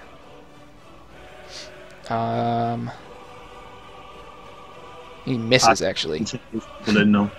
Tony slips on some residual radiant energy and misses his second attack. But then you see him reach out for the arm of the bearded devil and try to take a bite at it. He's like, "Arr!" And he hits. You couldn't get Bear to do some sound effects for you? I have the door closed because Alexis is blowing her nose, and it was really loud. So he does 11 piercing damage to the bearded devil with his bite. So now Tony's kind of like hanging his mouth attached to this bearded devil's arm, and that brings us to the devil's turn. Actually, he's going to use his beard and his glaive to try to scrape this fucking gnome off of him. So his beard attack is going to hit Tony. That one was cocked. Let's see. Okay, yeah. So his beard hits Tony, and the glaive hits Tony. So he actually is successful in getting Tony with both of those. Tony's going to need to make 2 Constitution saving throws, which, let's see, it's a +4, correct? Sorry, yeah, with a +4. Yeah, there's no way Tony can fail on that. He's got a +7 to his Constitution, so with a +4, it exceeds the DC of the spell. So essentially for this, Tony is immune to the extra damage from these guys. But again, getting assist. Exactly, but that's a strong assist on that one. That's pretty good. Like, hey Tony, this battle's got some extra stuff, but don't worry about it because your Constitution is so high.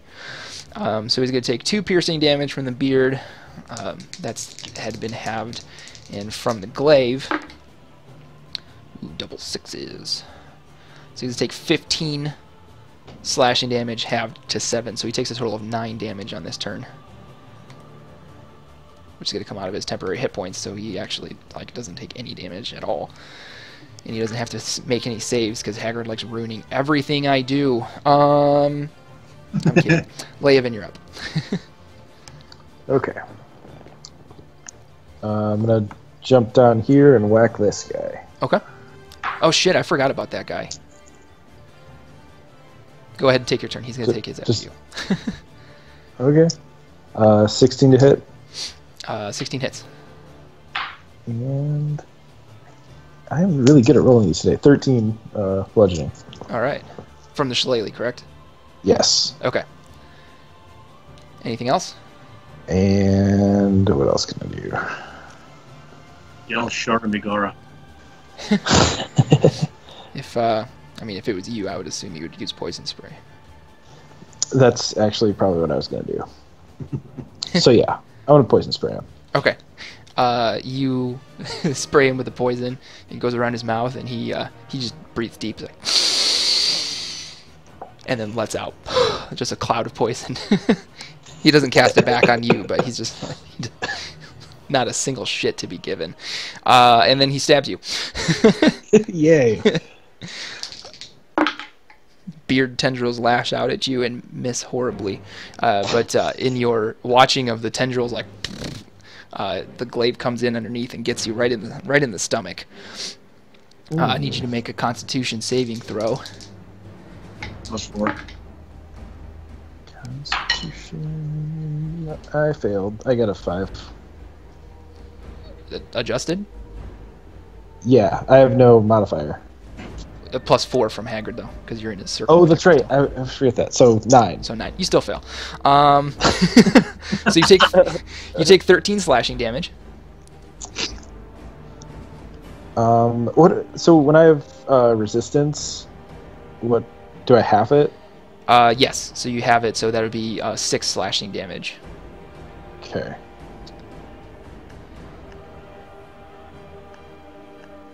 Cool. Okay. And then that brings us to Haggard again.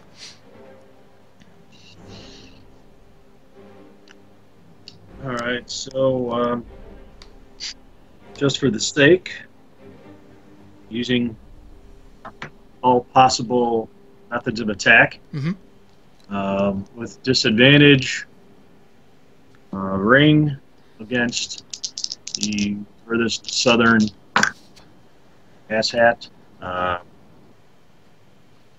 26. That hits. I'm sorry, 19. That hits. Lower two. Still 1 charge.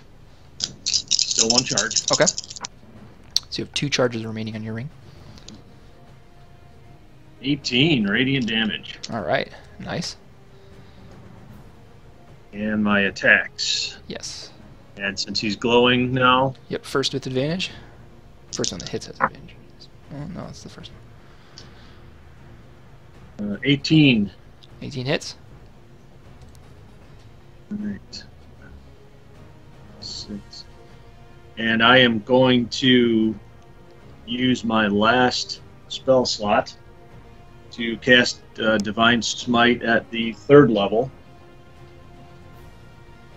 Okay. So he takes 10 piercing from the weapon itself. Okay. 18 radiant from the Divine Smite. Wow, nice. So you hit him with your ring, and then you hit him with your trident, and you see, instead of the trident absorbing the radiant damage this time, you stab him with the trident, and the devil just disappears in a radiant light. And when the light wanes, the devil's gone. Poof, there it is. You still have your extra attack and movement. All right. Moving and attacking without advantage. Correct. 16. Hits. 6 piercing. All right. Crispin. As Haggard was running forward, I pull out my oath bow and run over here. Okay. And I say, "Swift death to you, who actually hit me this fucking fight." And I shoot my oath bow at him. Okay. And that is an 11 to hit. An 11 misses. All right. I'll use my bonus action. Okay. Do nothing. To do nothing? Okay. Yeah, so you see Crispin take a few side steps, pulls out an arrow and looses it, and the devil, his beard, like catches the arrow and drops it. That's a good trick. Tony leaps off of this bearded devil into the fray, sword swinging, recklessly, of course. Was it +7, right? Yeah, so that hits. His first attack is going to hit. So that is 10 damage. And then his second attack also hits. And that is going to be 13 damage. Okay. And then the devil is up.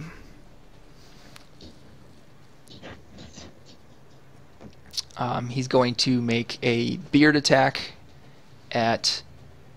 Actually, Laven, he's going to make both attacks against you again. Oh, good.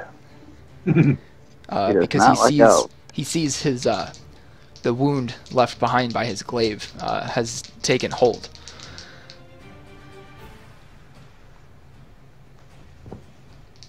Okay.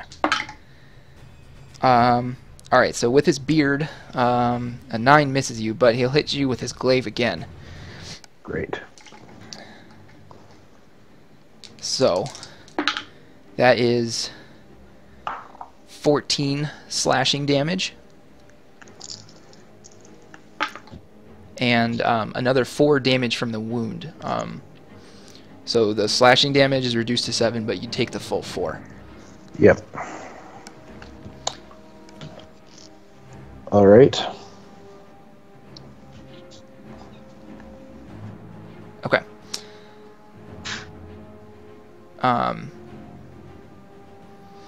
So then, Laven, you're up, and you take 3 points of damage from the wound. All right. Does he have any saving throw he can make against that? No, because he failed the saving throw against the infernal wound. He now has that wound. Yep. I can fix it later.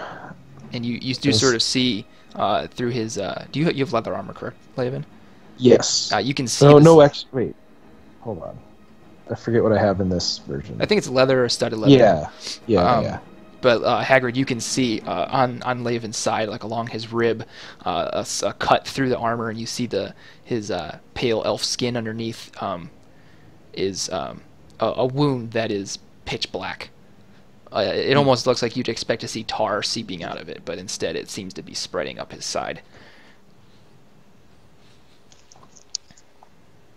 All right, I'm gonna shillelagh whack him. Yeah.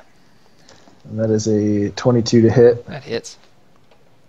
And 9 bludgeoning damage. Okay.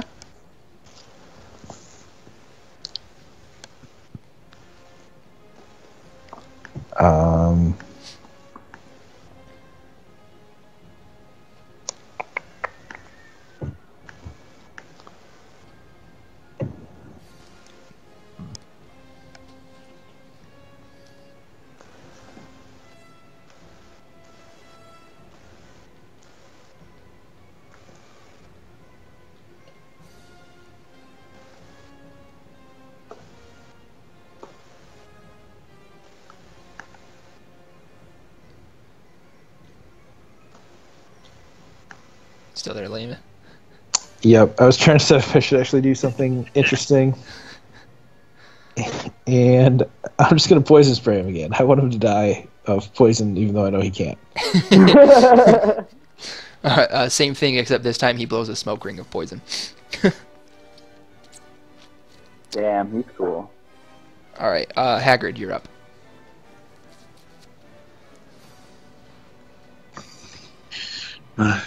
Sorry, I was in D&D Beyond. Right. I'm gonna forego using the ring again this time. Mm-hmm. but I'm still going to attempt to melee him with the trident. Okay. The thing that flipped over, it was a 2, and now it's an 18. So 26. That'll hit. That is 9 piercing. I'm sorry, 10, because it's +1. It's not +1, but it is magical. Oh, you told me it was. Never mind. So it's a magical weapon, but a magical weapon doesn't mean that it's +1. It just means that for the this term, like in terms of doing damage against an enemy that has resistance to non-magical weapons, it bypasses that resistance. Okay. Well, I haven't been adding it. I haven't been forgetting, so it hasn't affected any of my previous. That's good. All right. Extra attack, same thing. But this is only 14, though. Did you say a 14? Yes. That hits. Okay. Awesome. And 8 more piercing. Okay. All right. He's looking pretty bad. He's like below a quarter of his health.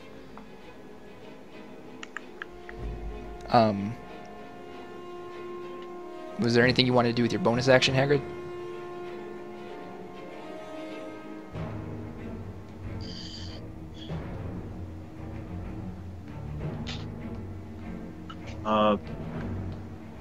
Do I notice Laevin's wound affecting him to a great degree?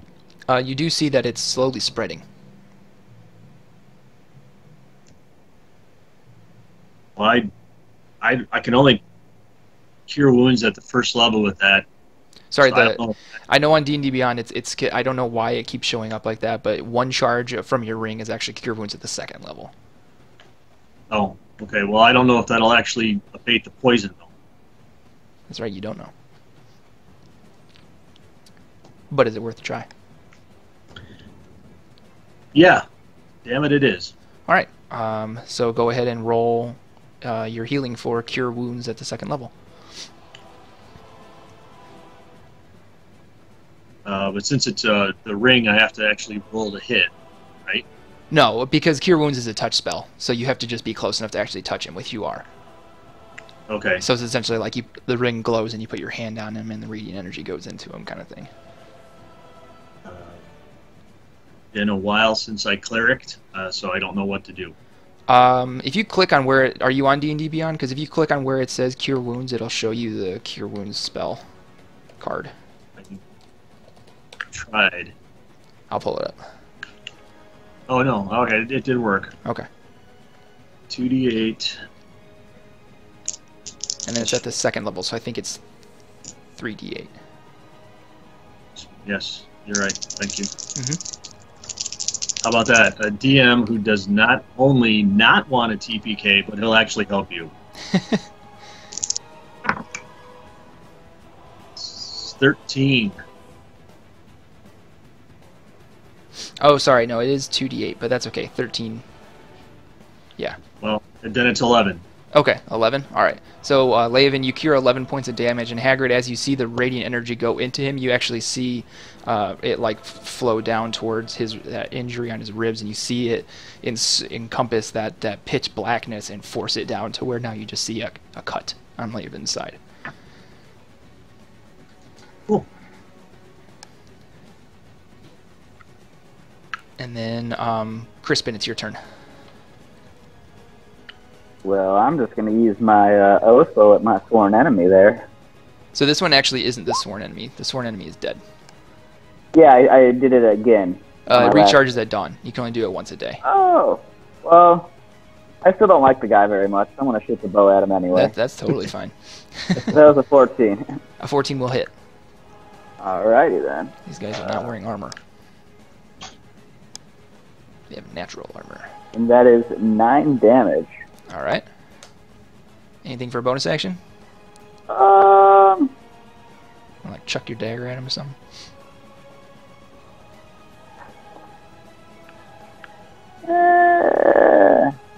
Yeah, might as well. I'll throw a dagger at him. I got 3 of them. All right.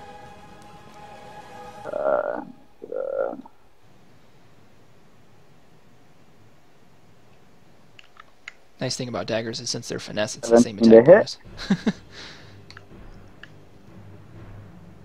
Sorry, what'd you say it was? Is it 17? Oh yeah, that hits. You don't add your bonuses to the 20. You add it, but you still add it to the attack die, or is it the opposite? Opposite. So you still have your full attack bonus, but your damage is just the dice when it's your bonus attack. Oh, okay. Then it would have been a 23 to hit. Okay. Still hits. And then the damage is 2.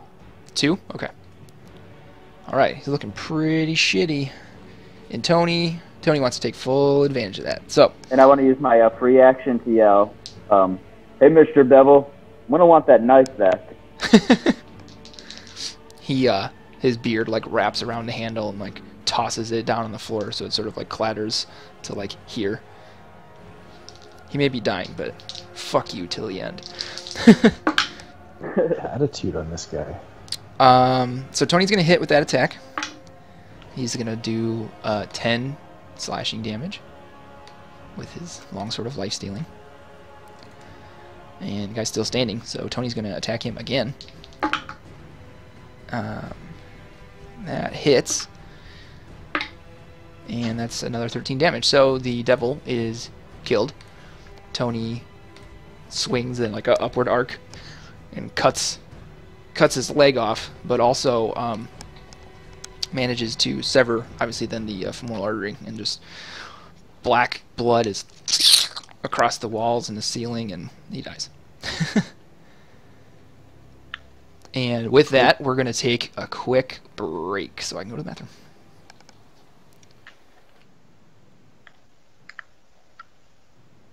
Sorry, guys. Didn't mean to accidentally get us all killed. I've been having lots of dreams where I'm like a bard and I'm really good with words, and I thought it would carry over to this quiet world. Not work out very well.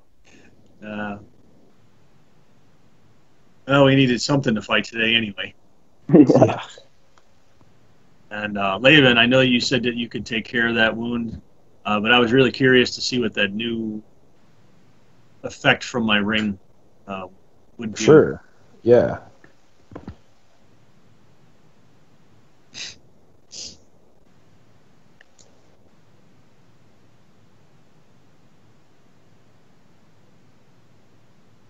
All right, and I think they said that the guy looking for the mask, he's downstairs in one of these adjacent rooms. So I think we're on the right path. Yeah, I agree. Fantastic. And I will be right back.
Alright guys, I'm back.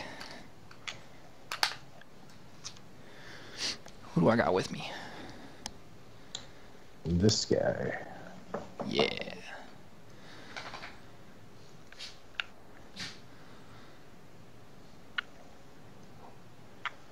So yeah, that spell effect, or the effect from the glaive that you were under, was going to keep sapping hit points from you until you made a successful medicine check or were healed by magical means. Gotcha.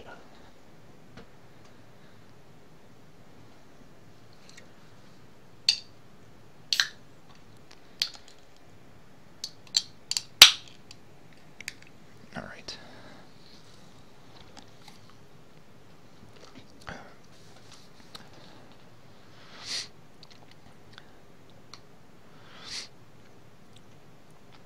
I'm kind of interested at the way that I just came up with today on how to handle people being gone. Hmm.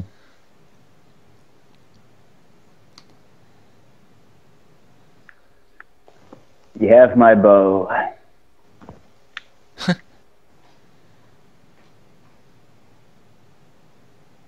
Where did that table just go? I moved it to the map layer and it just disappeared.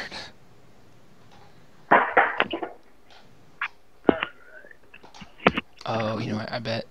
I think I know what happened. So, when I was talking to those guys and they said that the dude was downstairs and they pointed to one of the doorways, which one did they point to? They didn't say that Varram was downstairs. They said that there was treasure downstairs, and sorry, that's to the west of the room. Those stairs go down.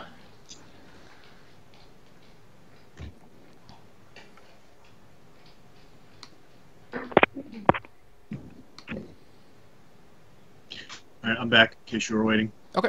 All right, so picking back up where we left off, you guys just finished killing 5 bearded devils. They told you that Varram had told them to wait there. It had been a while since he left, and that there was. Let's see, where's it at? Oh, jeez. Why is happen? All right, guys. What did we learn in that battle? Grow a beard, and we get a free attack. Yeah.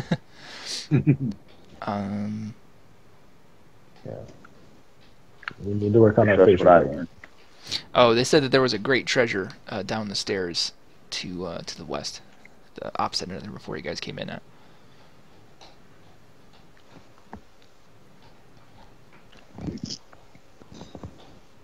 But the arrow's pointing towards us.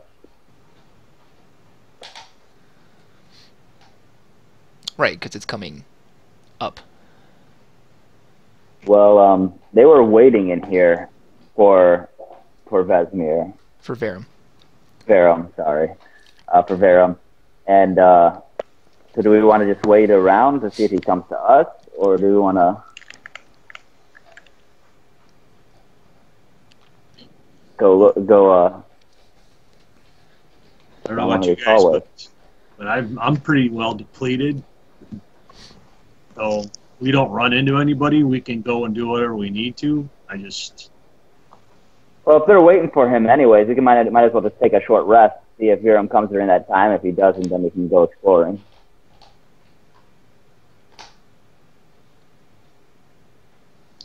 Yeah, I suppose we can try that. I don't know if that makes sense. I don't think we're going to get away with a long rest in here. Well, I don't know if we need to actually rest at all unless we run into something else. Well, yeah. I'm just afraid we won't know until it's too late. Well, true. That's always the possibility. And since they were waiting in this room anyways, I feel like if we're going to be waiting anywhere, this is probably as good of a room as any. I agree. So you guys want to take a short rest? Well, I'm still feeling good. It's up to the poisoned guy and the people who actually were taking hits. I could use quite a few hit points back. Yeah. I could use a little bit of at least curing wounds on myself, if not a short rest. I won't get any spell slots back, but I get fighting hit points back. So I guess I feel like using short rest, we don't use any more healing spells if we don't have to. And we're looking for Varram anyway, so worst case scenario, he finds us. We need to heal anyways in that case. Leovan, is Shillelagh a concentration spell? That's a good question.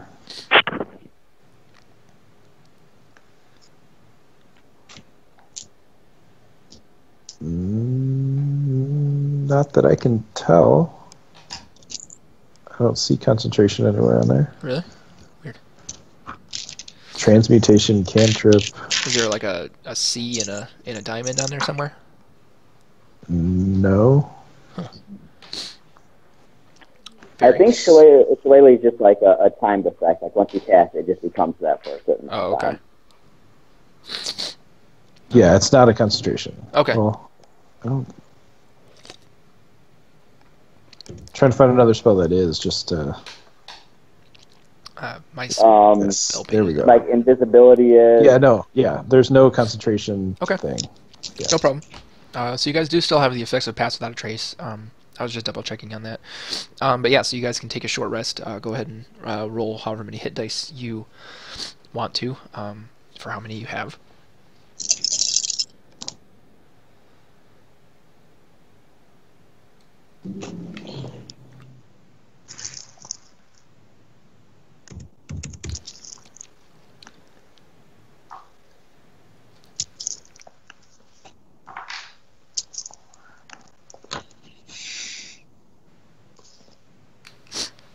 Good thing for mute buttons.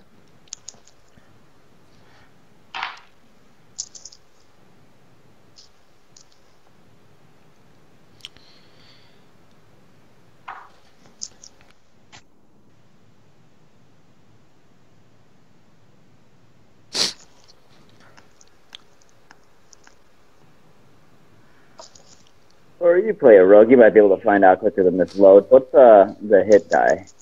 What dice should I be using? It's an 8. No, okay. D8. Okay. Yeah, 98. I will use... I mean, you should have 10. You should be level 10. Oh, sweet. I use 4 regardless. I'll use 5. Give me a couple minutes if you guys can, please. Sure. Mm-hmm. Maybe 15 more, so that puts me just under my max. It's almost weird anymore to see someone using the dice roller in the app. Remember when we all did that? Feels weird. I don't like it. I feel like it rolls a lot lower, at least on the D20s.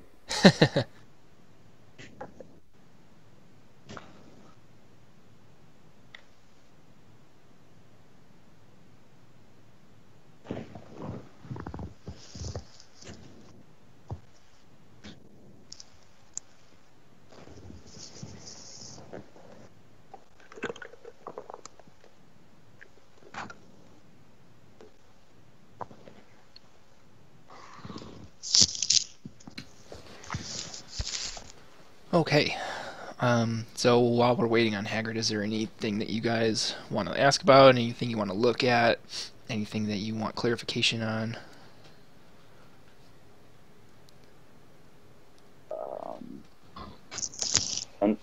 During that short rest, I take it nothing happened. No. And the devils had said which direction was To the west. something. Okay, and we don't know which way is west. You guys do. Yeah. Okay. So whenever I'm giving you guys directions on the map, I'm treating it as though north is up. Right. Okay. I appreciate it. During that rest, could we have gone through the pockets of the devils, see if they have any orders or anything on them, anything that seems to tie them to the cult? Sure. Go ahead and go ahead and make an investigation check. Both of you can if you want. Sure. 17. How'd you do, Crispin?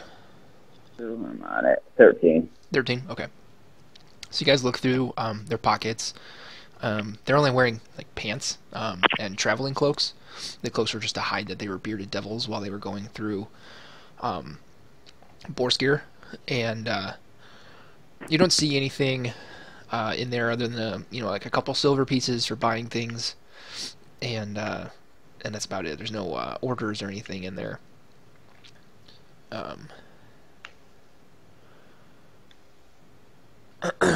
Let me see something really quick. So,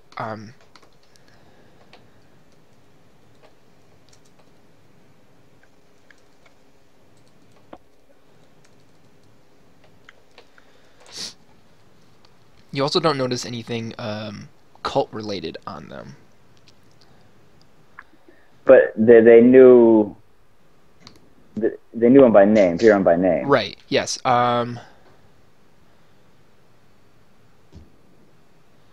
You see. Back, thank you. You see, they have on them. They each have a pendant. It has a pentagram with a winged serpent dragon breathing fire on it. Laven and Crispin, go ahead and make a religion check. Ugh. 8.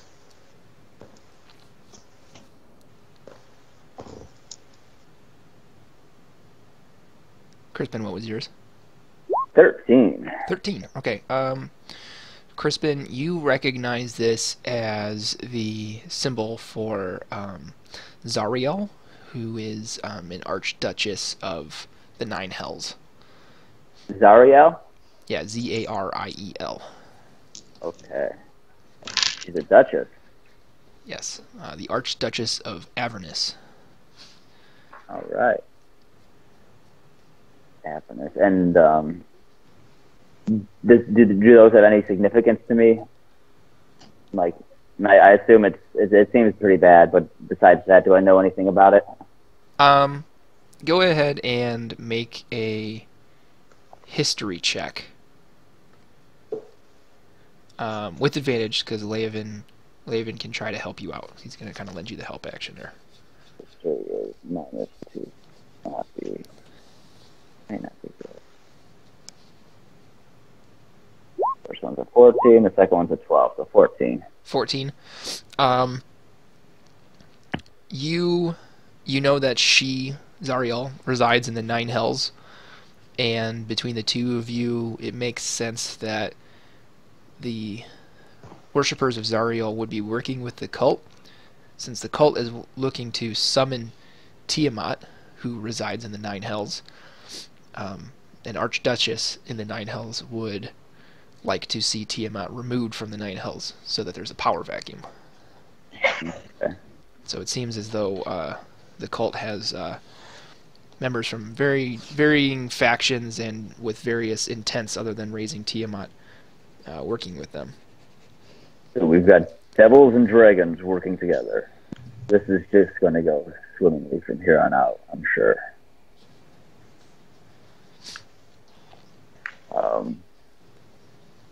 Hagrid, do you have any devil repellent spray in your utility belt over there? It's sort of an innate thing, evil makes me angry, must kill evil, that kind of thing.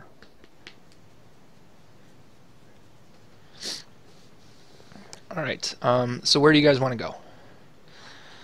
There is obviously the chamber back where you came with the divination pool, the room with the dwarf. You guys didn't really look around much in Diderius's tomb.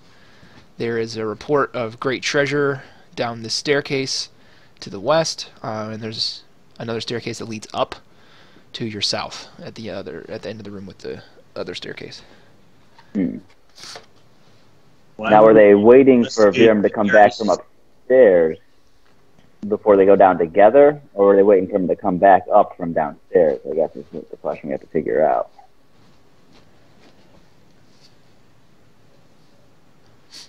Were you asking me, Crispin? I was asking the party. I figured you wouldn't tell us. No. If you want to, go for it. I mean, that makes my life easier. I mean, the only thing I would tell you is you don't know. Haggard, it sounded like you had a question in there too. Yeah, why would we want to take the chance on pissing something off by continuing to investigate the Darius room? Well, I mean, investigating doesn't necessarily mean smashing things open and looting and grabbing and looking at and like looking through the contents of something, but you guys didn't look into the room at all. Like reading things. Look, guys, I'm just gonna say this. I don't know if it was actually a supernatural feeling or just my own innate greediness, but I felt compelled to do some shit in that room. If we go back, I may not be able to be held responsible for my actions. Well, Crispin, if you recall, the feeling that you felt wasn't to take anything; it was to observe closer. Sort of that. As a thief, you have an innate urge to take things, but you also have a deep appreciation for the finer aspects of the way things are created. And then to take that thing. Potentially. I mean, yeah.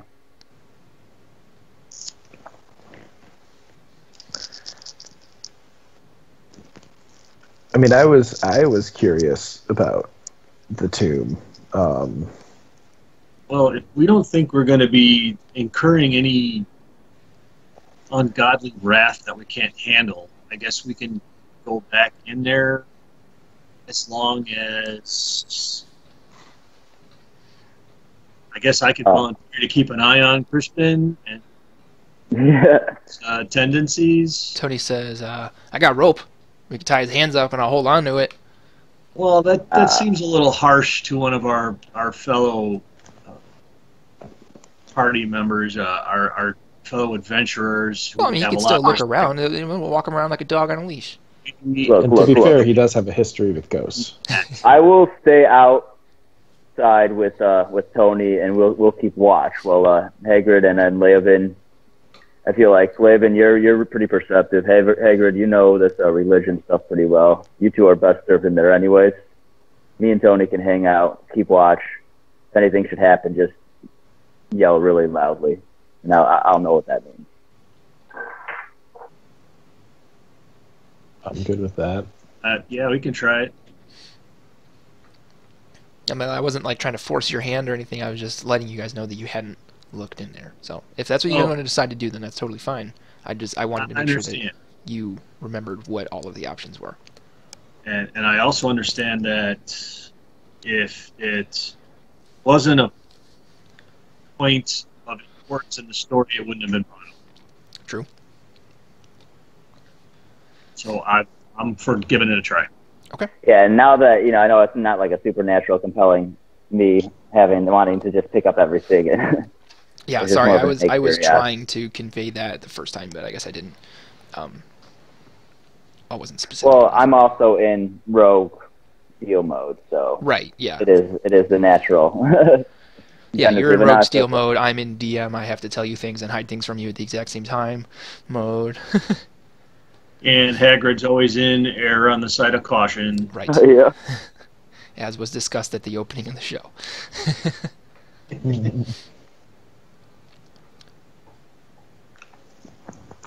All right. Okay.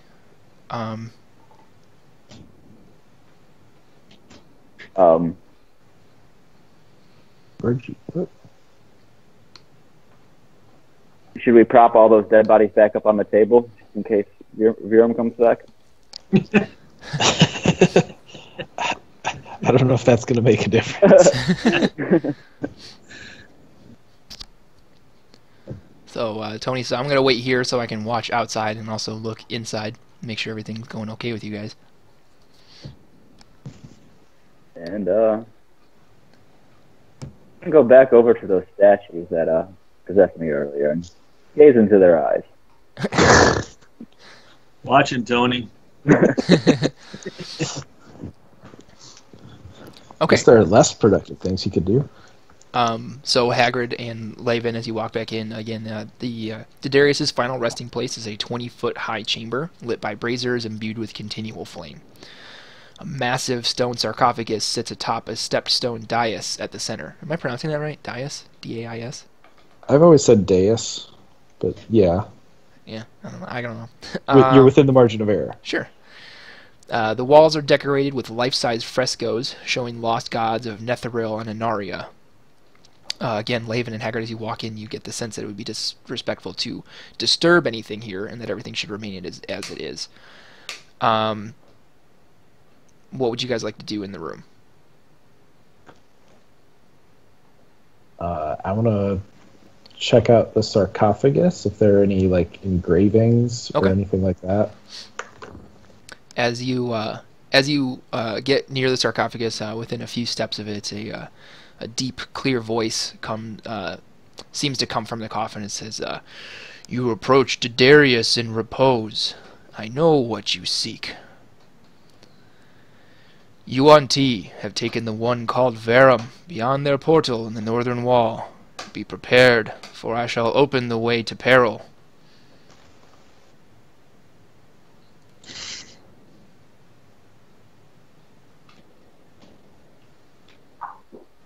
So is that a warning, or is he telling us he's going to help? He's going to help us. We come in peace. A chiming sound happens, and you see along the eastern wall here, behind the sarcophagus, a opening in the wall opens up. A secret door is opened. And Nice. Laven, from where you are, you can see inside there are several lizard folk in the chamber. They appear to not have noticed. Wizard folk or lizard folk? Lizard folk. Okay. They appear to not have noticed the pathway opening. You there, Diderius? Silence from the tomb, from the sarcophagus.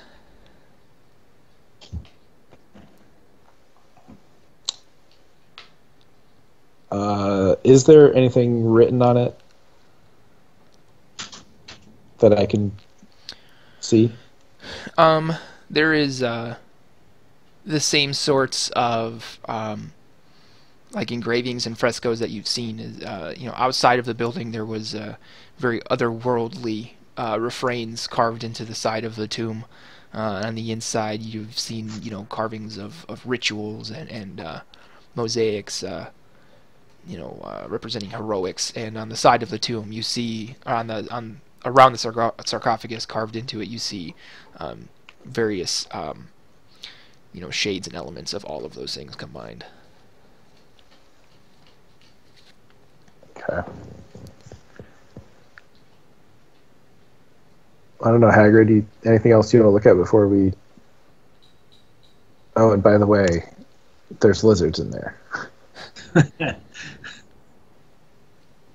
That seems really odd, but only because I'm not sure of what the relationship would be, or this just could be happenstance. I don't know. Am I getting anything from the room as far as direction or insight into Diderius even?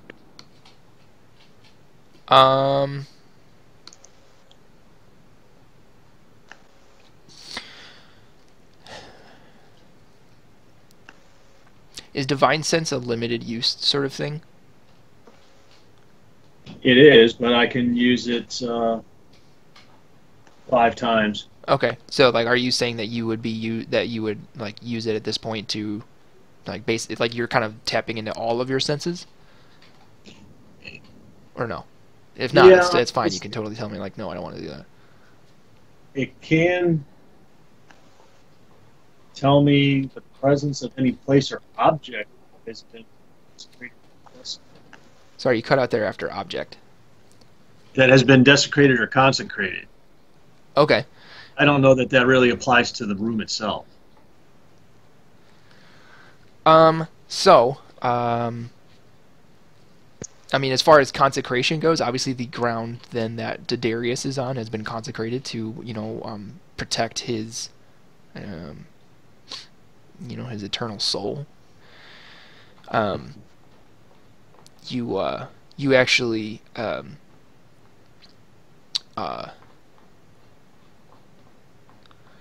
sense that contained in the sarcophagus is Diderius's preserved withered heart. You also notice behind some of the frescoes, because the plaster is actually very thin, you actually do get a sense of some undead behind there, but they're completely inert. You get the feeling that should you continue to treat the room with reverence as you have, and with respect, that nothing will come of that. As far as an evil sense goes, you do get that feeling from outside of, or through that passageway now that has been opened up. You didn't feel it before because the wall was closed, but you do get an evil sense from the lizard folk that Leovan told you were out there. Okay. So I tell Leovan then, stay golden, pony boy, as long as we're in this room. That's a really old reference, sorry. But also, those lizard folk are, we're not going to be trifled. How do you convey the information? Like, what's your... I speak to him in a low voice. Okay.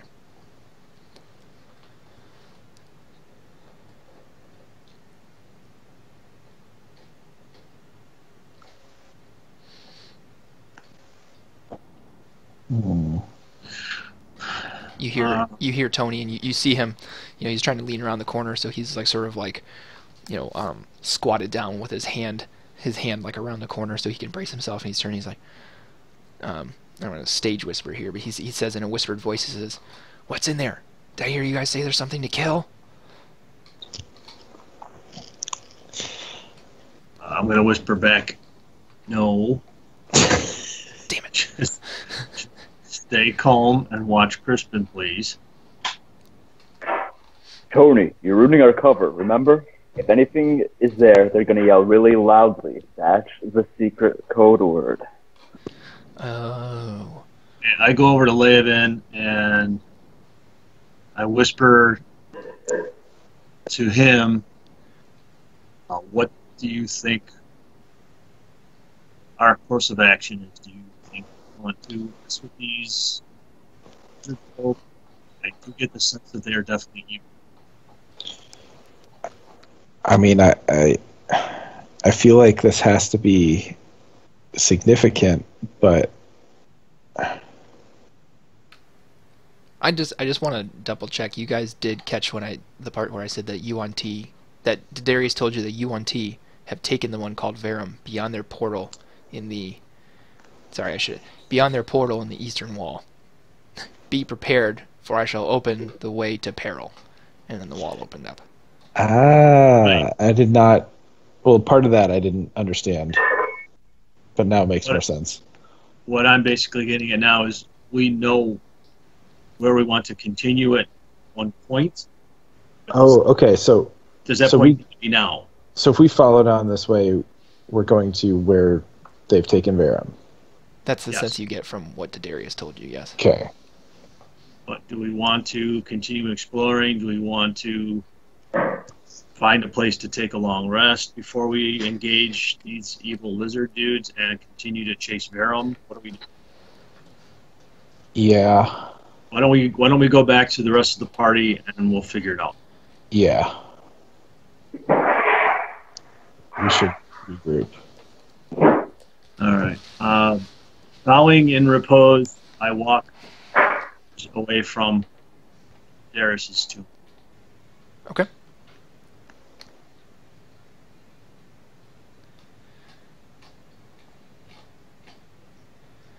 So, you guys feel anything good in there?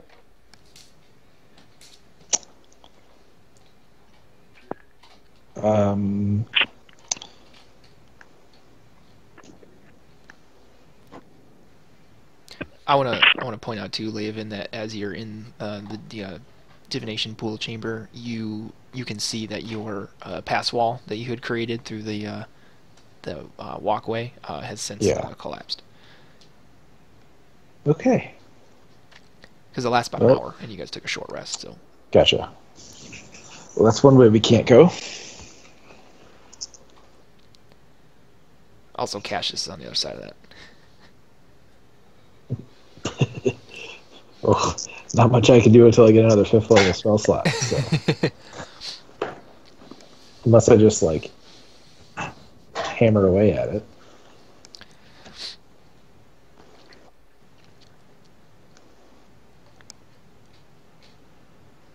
Yeah, that's pretty true. You guys actually don't know of another way to get over there right now. Unless I cut off Tony's arms and legs and shove him through the sluice. Is that an option? Through the wall. Yeah. I could do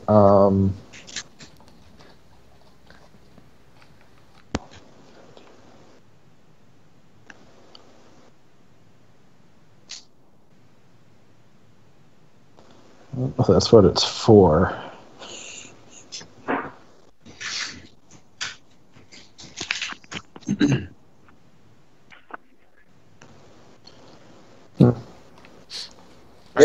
So what are you doing? Do we want to try to find a way to get Cassius back with us? Because I feel like we're going to want him when we go through that secret passage. Yeah. What's Cassius's class? We also shouldn't just Blood leave Hunter? him where he is. There's no chance that he knows like Dimension Door or anything, or Misty. No, you wouldn't be able to see. But You so far have not witnessed him doing anything like that. Most of what he does appears to be alchemical, with the ability to hurt himself and then make other things hurt more. I do have one idea. And that is? I could conjure some animals to do the heavy lifting for us to clear out the space. Mm. And then we could go explore somewhere while they dig away.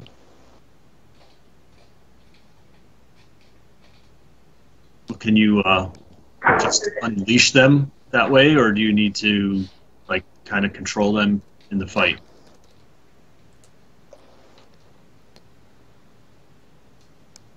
I'm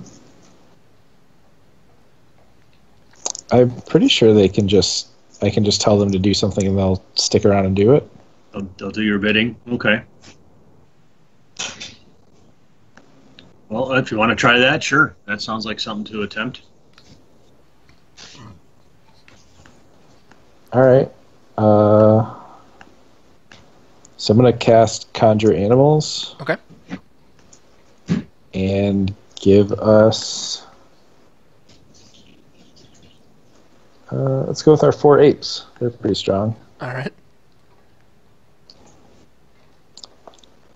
Let me grab my ape tokens. Whoop.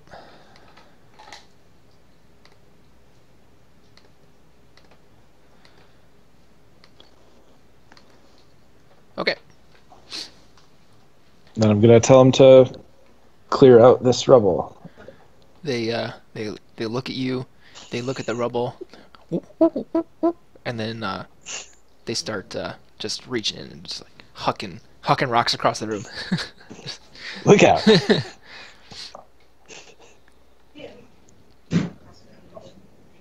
Okay, do you guys want to check out that other hallway while they're digging?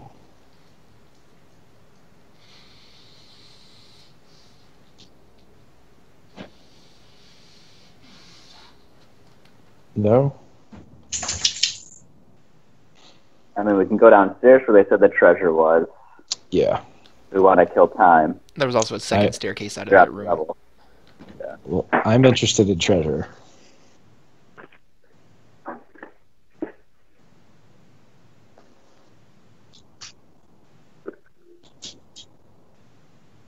I just slowly slink that way and hope people follow.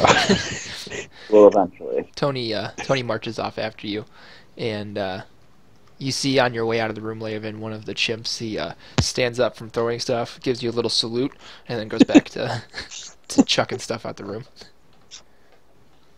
Remind me to promote that one.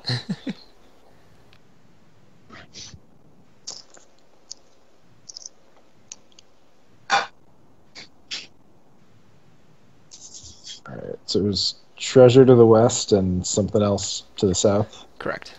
Stairs going up to the south, stairs going down to the west, right? Yes.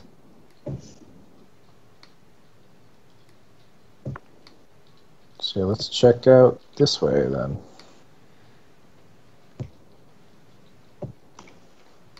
Bonk. So yeah, so as you guys go through, you see there's like a small dip in the ceiling down the staircase. But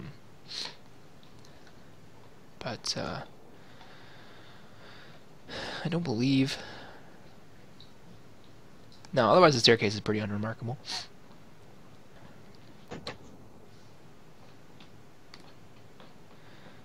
As you go down the stairs...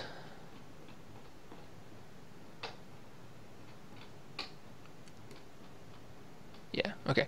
So as you go downstairs and you enter the room, you see it still contains an elegant bed, a set of bookshelves, a large wooden chest, and a side table with ewer and gauntlets.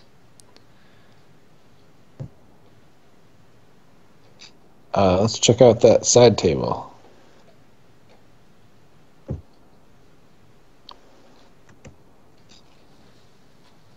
Do the gauntlets seem special? Goblets. Goblets. I thought you said gauntlets. Sorry, yeah.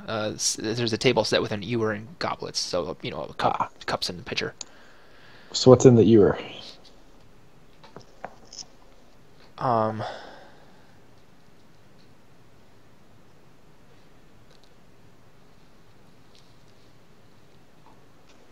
The ewer appears to be empty. Pretty much filled with dust. Mm. As you guys, whoops. As you guys enter the room,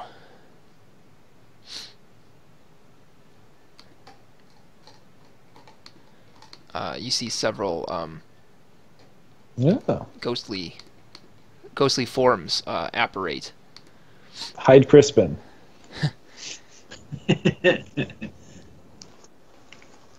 Not a bad idea.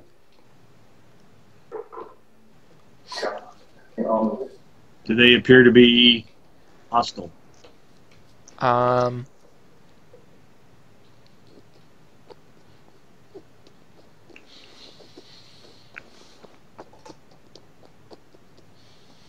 haven't really touched anything yet, right? Right. They... So... The darker figures, the two darker figures, they come in sort of a ready position, hands on their spectral hilts of their spectral swords. However, the other ones, one by you, Hagrid, one at the back of the room here, and the one next to Leovan, those ones do immediately attack. Those ones, as you see, those three in particular are...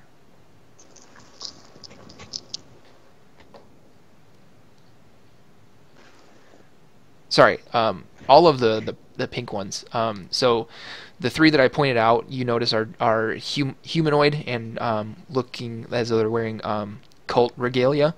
And then the other three are sort of like half snake people. You know, they have like a human torso, and then their bottom half is a snake. Those six, they come up through the floor and they immediately attack.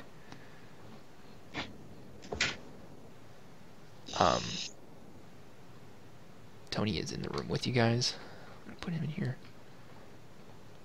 But yeah, so let's go ahead and roll initiative. We're not going to finish this fight this week, but we will get it started.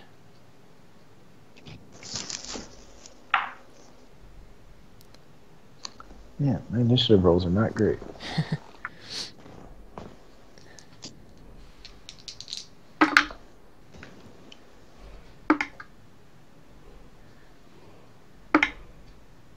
Alright, that's a much better second one for Tony. Alright.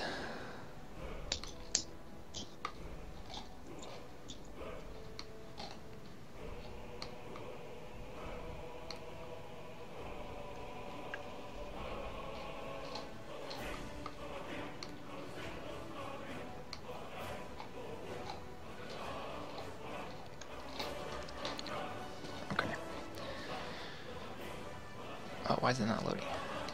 Also, where did my map go? Oh boy.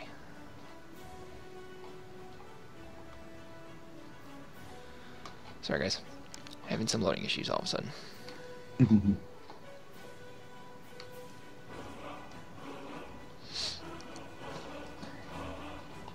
Figures in the one that I want to load is not.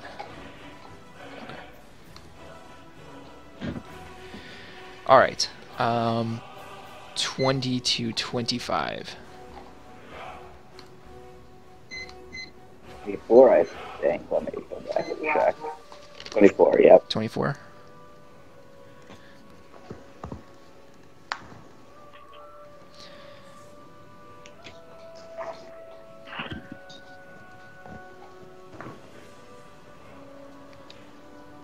Okay. 15 to 20. 18. 18, okay.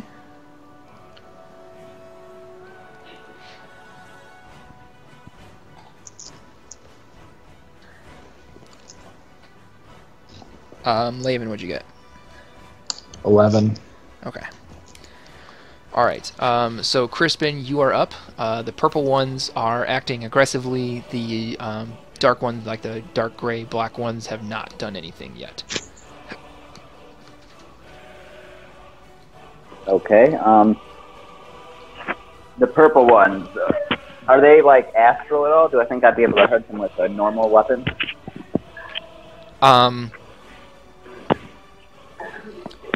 They do appear to be astral. Like, it does look like it's going to take something extra to hurt them. Okay. Am I... Oath bow, does that count as a magical weapon even without having the oath activated, though, correct? Correct. Okay.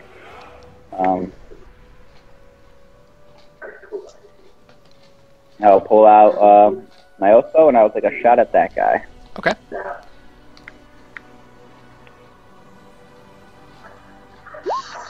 7. Wow. A 7 will miss. Then I will use my free action to yell at one of the gray guys. The purple guys, are you with them? That is an interesting... the language is new in life.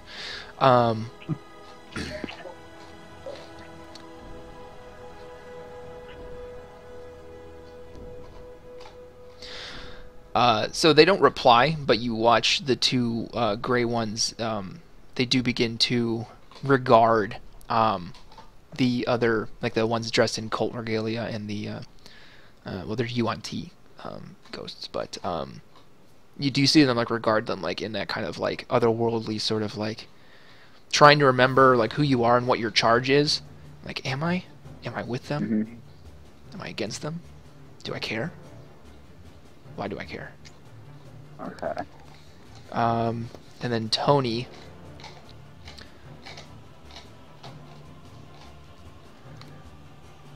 Let's see.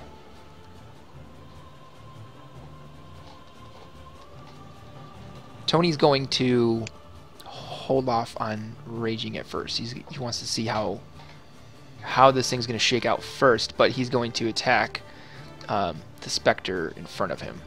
He wants to make sure that it's visible that you guys are not with the specters. And he's going to do so recklessly, because that's the only way he knows how. Let's see, so that's a 16, which does hit. And that's for 7 damage, because he's not raging.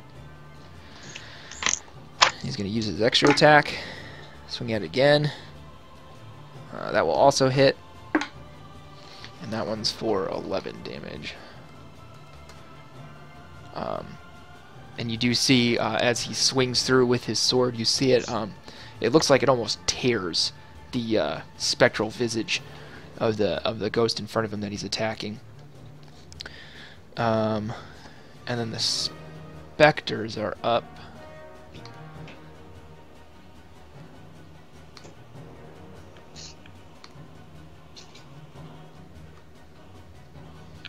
Okay.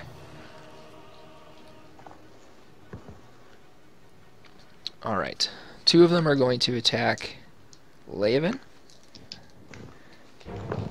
These guys only have 1 attack now, though, so that's good at least, right? Does a 14 hit you, Laven? No. No. Okay.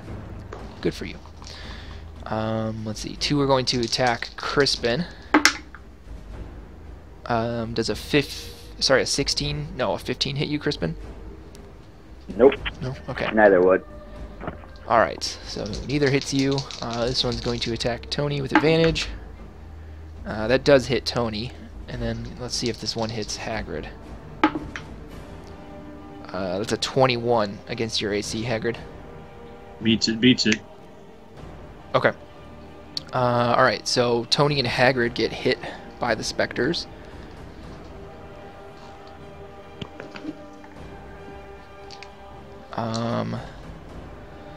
Tony is inside your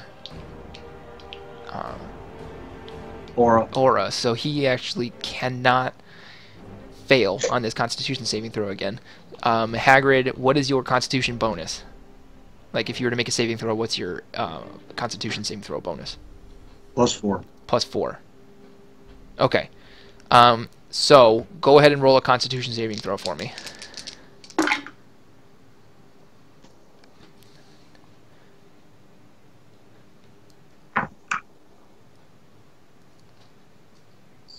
$11. 11. All right. So you take 9 damage, but you do not suffer any other effect. All right. That's it for those. Hagrid, you're up.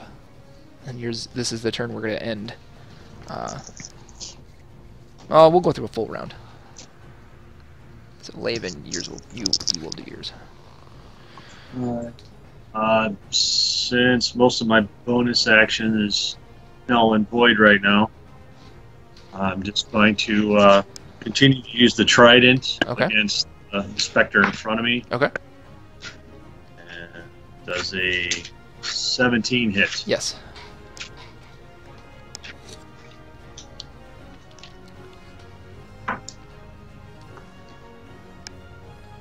Six piercing. All right. Extra attack. Extra attack is very well. That is a 26. Hits. And 7 more piercing. Okay. All right. The wraiths on their turn.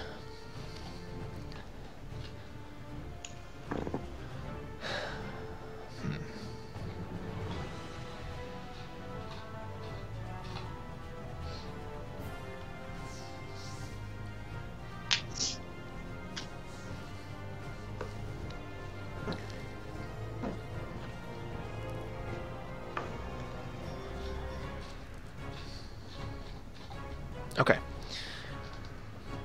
The wraiths on their turn are going to draw their blades and continue to watch to see if anything changes. You don't know what they're looking for yet, but they're not making any violent actions towards the party. But they also haven't made any violent actions towards the specters yet. Laven, you're up. Okay. I am going to ice knife this guy. Okay. So that is a 21 to hit. That will hit. And 7 bludgeon. Was it bludgeoning, piercing? I think it's piercing. Piercing, yeah. 7 of that. Okay. And then dexterity saving throw for him and those 2 ghosts next to him. Okay. Or whatever they are. Let's go. Alright, so Wraith fails. So there's the ghost on the left and the one on the right. So they all 3 fail. That's 13 cold damage. 13 cold damage. Okay.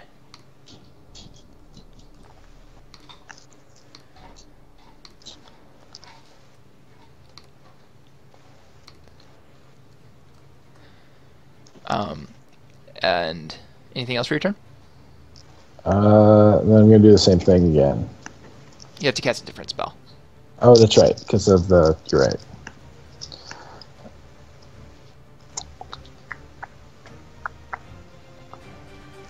Let's go with...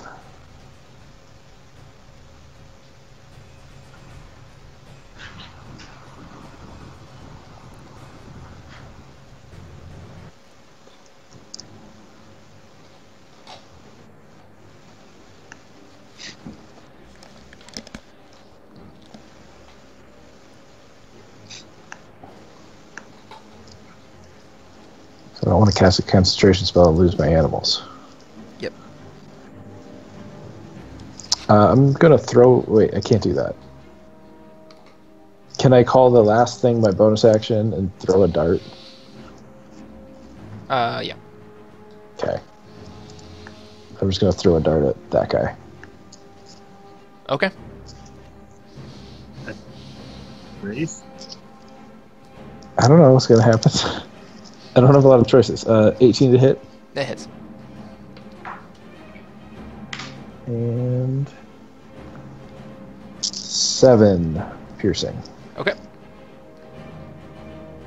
That's it. Okay. You see the dart passes through, and it does seem to tear the form a little bit, but not as much as you would have normally expected. Okay. At the end of your turn, Leovan, you see the wraiths. Both of their faces go from previously stoic soldiers to now they're sort of twisted and grotesque in anger. And you see both of them step into an attack stance. Like swords have been drawn, and they are ready to attack. And they are now looking at the party. And that's where we're going to end this week's session. So next week,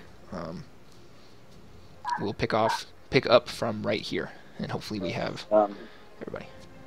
How far did our monkeys get? About 10 minutes in. So the spell lasts for an hour, and they're just plucking away.